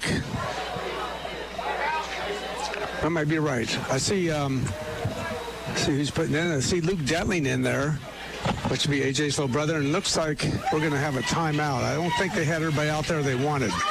Edison called a defensive timeout here. They wanted to set, Coach O'Brien wanted to set some new players in his defensive lineup as well, just to make sure everybody's on the same page. So looks like we're going to have Aiden Van Horn, the new quarterback. He's a freshman. I see him down there taking snaps. And he's so we'll see. I have a feeling that's who we're going to see here as we have 3:24 to go in the game. Barnesville up 38-10. And they will go 2-1 on the season. And Edison will follow 2-1. We assume. Yes, we do. I think that's 28 safe points to say in at this 3 point. minutes. I don't know about that. Maybe safe. What I want to see is the freshman Aiden Van Horn throw a pass. So you've got to mark a fifth passer on your stat sheet down here. That's what I want to see. You're almost out of room, Parker. Yeah, I know I am. These stat sheets aren't made for these kind of games. All right, so let's see. We definitely have some new ball carriers. We know that. Aiden Van Horn, as promised, the freshman and a quarterback, pitching it back left side. And that's a big run. Bryce Hall getting a carry. He finds some real estate. He takes a nice solid contact with tackler Mason Elsnagel, the freshman linebacker, with the stop, but not until Bryce Hall, the sophomore runner, picks up a Barnesville first down at the Edison 38-yard line. 22 yards on the run. So right now, maybe a preview of tomorrow morning's game. Tyson Starr taking in the play. And he'll go out to a wide receiver on the left. The fullback is Jackson Wiley, another freshman, and he will throw a lead block for Bryce Hall once again off the left tackle. Picks up about 3 to the 35-yard line of Edison. Bryce Hall putting both hands tightly on that ball so he doesn't fumble it as he goes up the middle. Good job there by him. And it looks like we'll try to get as many of these guys named as we can. I believe Jason Costello is going to take in that play. He enters the game, number 16, as a wide receiver to the near side of the field. I believe that's better known as Duker. Duker? Yes. You might have to explain that nickname in a moment. Here's a handoff. This will be to the fullback, Jackson Wiley. He'll carry for a gain of 1. Just ahead of the 35-yard line he goes. Duker, huh? Yep. Don't have to how, yeah. Put up your dukes? Yeah, that's sort of, not anything Daisy else. Dukes? Probably not. I don't know. Just trying to. How do you know this? I know these kids. You're not at the high school all day long. How do you know his this? His older sister ran track for me. He was always at the meets. Ah, Duker. So Duker, this is like a real young adolescent nickname here. This isn't something that they yell out. I didn't even know what his first name was. They don't yell it down the hallway. Hey, Duker. Oh yeah, I bet they do. Whoa, there's a pitch back to Hall. Shakes off a few tacklers. Is going to lose a few yards. Nice. He could have lost a lot more. He was hit hard when he first took that pitch, and he broke the tackle. He's going to lose 3 yards back to the 38-yard line, but good pursuit, penetration inside by the Edison defense. Chase McClurg was there along with Mason Elsnagel with his second tackle. 4th down and 10 coming up for Barnesville now as we approach the 1-minute mark left of this game, as both teams will have 2-win, 1-loss records when this one concludes here in a moment. Coming up later in our postgame report, our KFC and A&W of Barnesville player of the game for Barnesville. Got a pretty good idea of who that is. Out of the I formation, play action fake, and there it is as Van Horn will throw it. It's complete, but it's for a loss of a yard back to the 40-yard line. It's caught there by running back Jackson Wiley. So I predicted it, partner. You got a fifth passer on your stat sheet here, Bo. And 42.3 seconds remaining. The ball is turned over on downs. Edison's offense will be back out onto the field for one last time. So we've had 5 Barnesville players throw the ball tonight, and 7 Barnesville players catch it. And we almost had 5 Barnesville passers complete at least one pass. Yes. But that was the only one. Yeah, Chase Connor only threw it once. And it was a great throw. Just that was almost a touchdown right at the end of the half. And so new quarterback for Edison will be freshman Dawson Jones, and he will give it off to a new shiny white jersey. That's running back Takai Jett. And running like a jet on his first carry. I like that. That's a good name for a running back. J-E-T-T. I have in my cross-country team this year, that's his first name. And that'll be good for a 12-yard carry for Jett. 30 seconds remaining in this game. And possibly down to the final play of this one as Dawson Jones checks his wrist for the play. And Takai Jett will be the running back there again along with Chase McClurg. And Jett will carry it around the left end this time. Splits a couple of Barnesville defenders. Nice run. Shamrock defender Avery Klaus, the junior, comes up with the stop as we're down to the final couple of seconds. And that will do it. And the Barnesville Shamrocks raise the helmets in victory as they have put on an impressive 38-10 victory here tonight at home at Shamrock Stadium to progress their record to 2-1. Wildcats will have their first loss of the season after beating Toronto and Conotton Valley. And the Rocks are back in the win column for the first time in 2 weeks. And our congratulations to Blake Allen and the gang. An impressive win here tonight. And something unusual, the players this year, because of the COVID and the pandemic, do not go out and shake hands with each other. And each team goes right to their locker room or splits up. Even though they've been hitting each other for the last 2 hours, they do not shake hands. I like how you put that. So we have a 38-10 victory. Barnesville with the winners. Mark Brown will tally up the final stats of this one. We have our KFC and A&W Root Beer of Barnesville player of the game for the Shamrocks. And all of that and more, plus a score tracker update coming from Ray Shriver in our 93 B&V studio. And lots more to come yet on our YRP TV webcast as well. Our post-game report tonight sponsored by the Barnesville Athletic Department. They are accepting donations through Venmo at Barnesville-Shamrocks, or payments can be made to the Barnesville Athletic Department at the high school. 38-10 your final, and we'll be back with the post-game report here on ABC Sports in just a moment. High school football from ABC Sports on WBNV, Barnesville, Woodsfield, 93 BNV. And time now for the 93 BNV score tracker. Here's some other scores from around the 93 BNV listening area. It's the ABC Sports High School Football Scoreboard. I'm Bill Arnett. All right, some finals tonight for your high school football Friday night. Cambridge beat Shenandoah 35-8.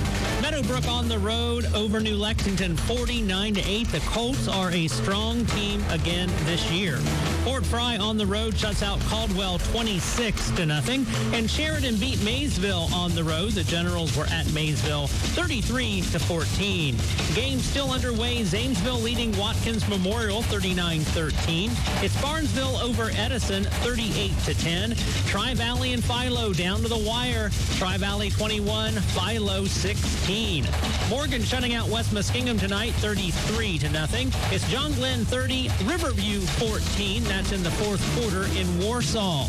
Malvern beating Buckeye Trail 18-8. Coshocton 42, Crooksville 21. Bern Union in the fourth quarter beating Rosecrans in Zanesville 56-6. It's River 28, Monroe Central 6. Martins Ferry 30, Union Local 18. St. Clairsville now a 20-13 lead over East with Liverpool in the fourth quarter, and Reynoldsburg 48 and Newark 14. We'll have the next scoreboard update shortly. I'm Bill Arnett, ABC Sports. When you think hardware, you think of local people helping local people. Let the people at Barnesville Do It Best Hardware help you with all of your upcoming fall projects. Located at 140 South Chestnut in downtown Barnesville, Barnesville Do It Best Hardware currently has RV antifreeze for just $2.99. Stop down today and ask about their best look paint selection, steel and Milwaukee power tools, lumber, and rentals.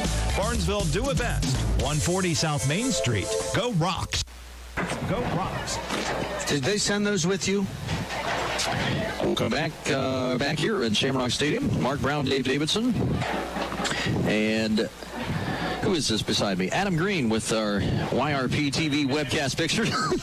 Well, I haven't seen you for a while up until tonight. Nice job, partner. Thanks a lot for all your hard work tonight. Great job on the pictures. Ray Shriver on our 93 B&V studio back there running the controls for us. Super job, guys. Appreciate all the work tonight. Just a few more minutes to go before we finish it up.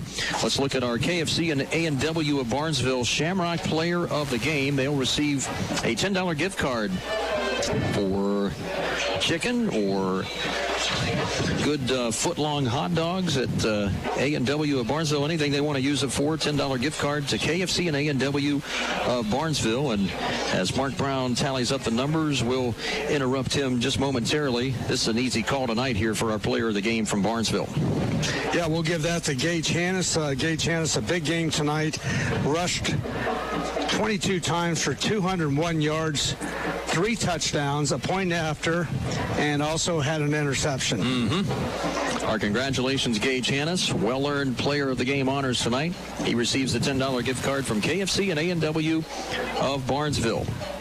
And our post-game report, sponsored by the Barnesville Athletic Department, will continue here on 93 B&V. Mark Brown's final stats when we come back on 93 B&V and on YRP TV. Got your game on? We do all season long. High school football. 93 B&V. Southeastern Med understands that you've been putting off a lot during the stay-at-home order, including wellness checkups with your doctor. Superior Med Family Practice Cambridge, Office of Doctors Now, Collingwood and Lilco, and Caldwell Office of Becky Hall NP are open and offering telehealth visits if you prefer. Southeastern Med is focused on your safety. We are your community hospital. Visit seormc.org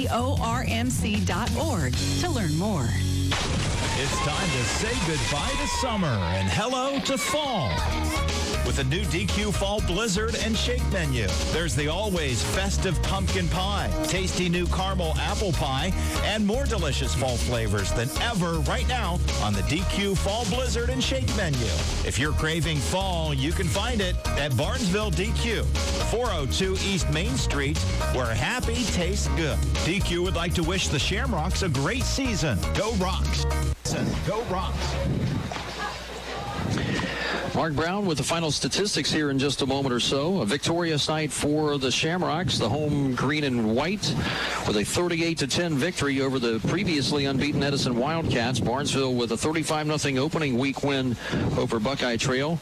Took one on the chin last week to Beaver Local 36-15, but they right the ship here tonight, although at the expense again of losing Aiden Hannes, at least for much of this game, injured early on in the second quarter with a, at least I guess it wasn't his ankle, maybe a new injury shoulder popped up, a right throwing shoulder, had ice on it, and we believe was caused from a tackle from his safety position rather than being hit running the offensive controls. Gage Hannes with a big night tonight, as Mark said a few moments ago before the break. Our KFC and A&W of Barnesville player of the game with 3 rushing touchdowns, an interception, and a 2-point conversion run tonight for the very adept Barnesville senior wideout and running back. And he had a big night as well. Some other positive contributions to do. C.J. Hannes, a sophomore quarterback, pretty good job after the initial opening drive or two, taking over at quarterback for the injured Aiden Hannes. Threw an interception. The only touchdown tonight coming from the Wildcats was on a pick six by Vinny Marcino, who returned 30 yards for a score. And that really the one big mistake tonight for CJ, but I think after he kind of shook off some of the rust, we saw a lot more confident sophomore quarterback from Barnesville, and they may be calling upon his services a little bit more, perhaps maybe even next week against Shenandoah. We don't know yet. Very possible. We have no idea what's going on with Aiden. Hopefully he's okay, because a little bit tougher opponent next week with the Shenandoah Zeps coming in, and then at River the week after that. So a couple of tougher teams coming in to play Barnesville. We'll go through the stats here real quickly. Gage Klein, the quarterback for Edison. Good-looking, tall, 6'6" sophomore, but he did throw the ball relatively well tonight. He completed only 7 of 20, but he had at least 4 or 5 passes that were right in the receiver's hands that they dropped, and which was a break for Barnesville. He was intercepted twice, though, and he was sacked 3 times for a total of 17 yards. Sanders had 2 catches for 21 yards. Jackson, 1 for 8 yards. Kusick tonight, 3 big catches, 68 yards, and Griffith, 1 catch for 5 yards. 105 yards passing for Edison. Rushing tonight, the main one there, Ethan Wagner. He had 12 yards on 9 carries. And then the young man, Jet, he had 21 yards. He ended up being the leading rusher in the game on 2 carries right at the end of the game. So 62 yards rushing, 105 passing, 167 yards of offense from the line of scrimmage. As we said, though, they took 3 sacks for 18 yards. They were penalized tonight, 50 yards tonight on 6 penalties. And also Edison had 2 interceptions, and they fumbled the ball 3 times and lost 1 of those. So 3 turnovers tonight for the Edison. Barnesville tonight, very interesting numbers, as we said here earlier. Barnesville had 5 players tonight throw passes. Aiden Hannes, before he was injured, he was perfect as he hit 3 of 3. Chase Connor tonight, 1 pass and did not complete it. C.J. Hannes threw the ball 9 times, completed 6. He threw 1 touchdown. He was also intercepted 1 time. Cameron Woods, 1 throw, and he completed it, and Van Horn 1 throw, and he completed it. So 11 of 16 tonight for the Shamrock quarterbacks altogether. 1 touchdown, 1 interception. Gage Hannes tonight, the leading receiver on the team. He had 46 yards on 3 catches. That was our player of the game. A.J. Detling, 1 catch for 20 yards. Cameron Woods, 1 catch for -1 yard. Jake Boulay, 3 catches, 39 yards. Chase Connor, 2 catches, 42 yards. And Wiley here tonight, 1 catch for 2 yards. So Barnesville passing tonight, 148 yards total. The rushing game, though, the big story, as Barnesville rushed tonight for 309 yards, 201 of those from Gage Hannes on 22 carries. Aiden Hannes, 1 carry for 4 yards. Cameron Woods carried the ball 7 times, 14 yards.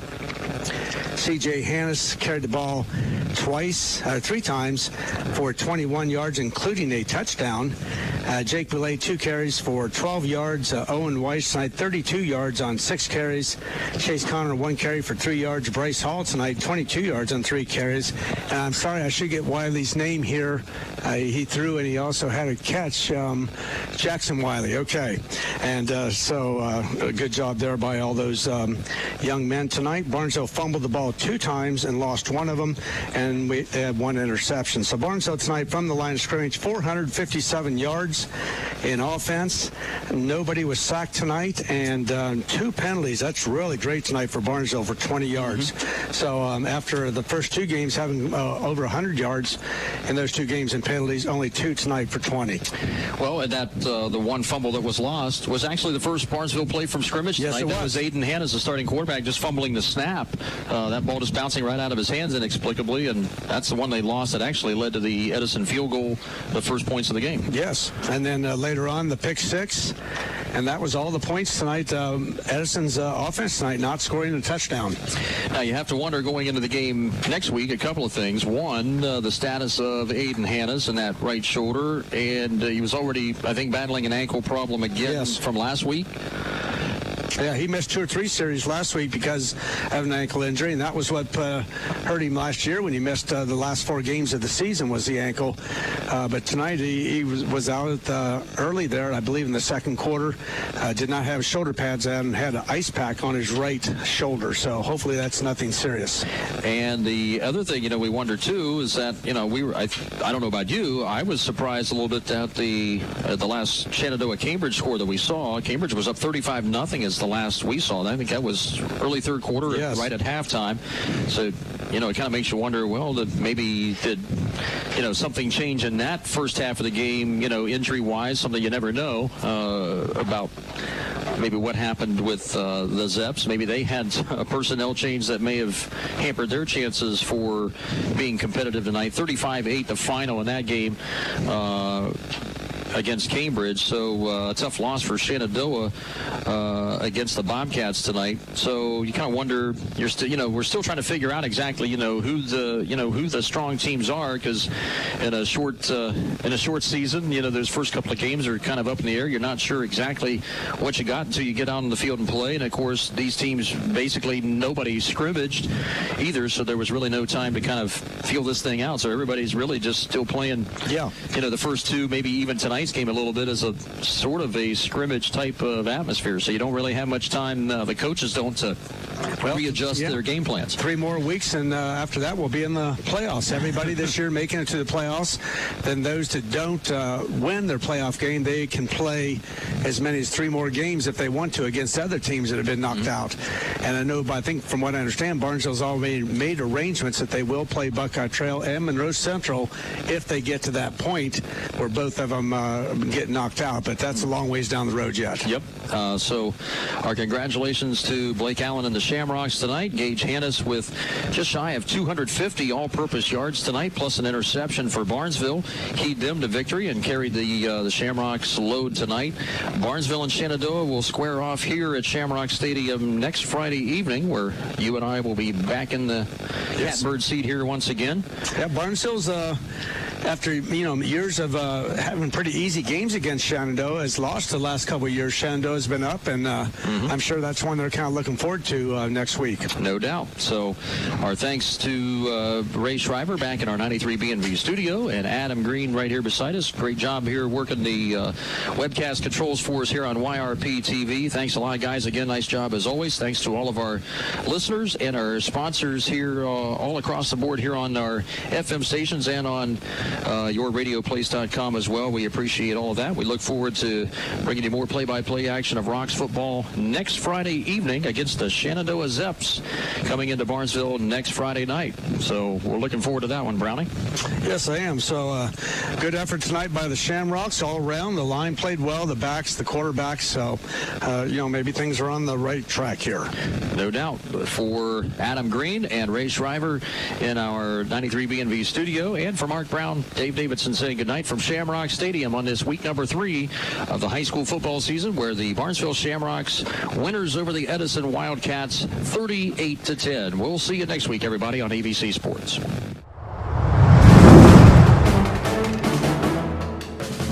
Barnesville High School Football.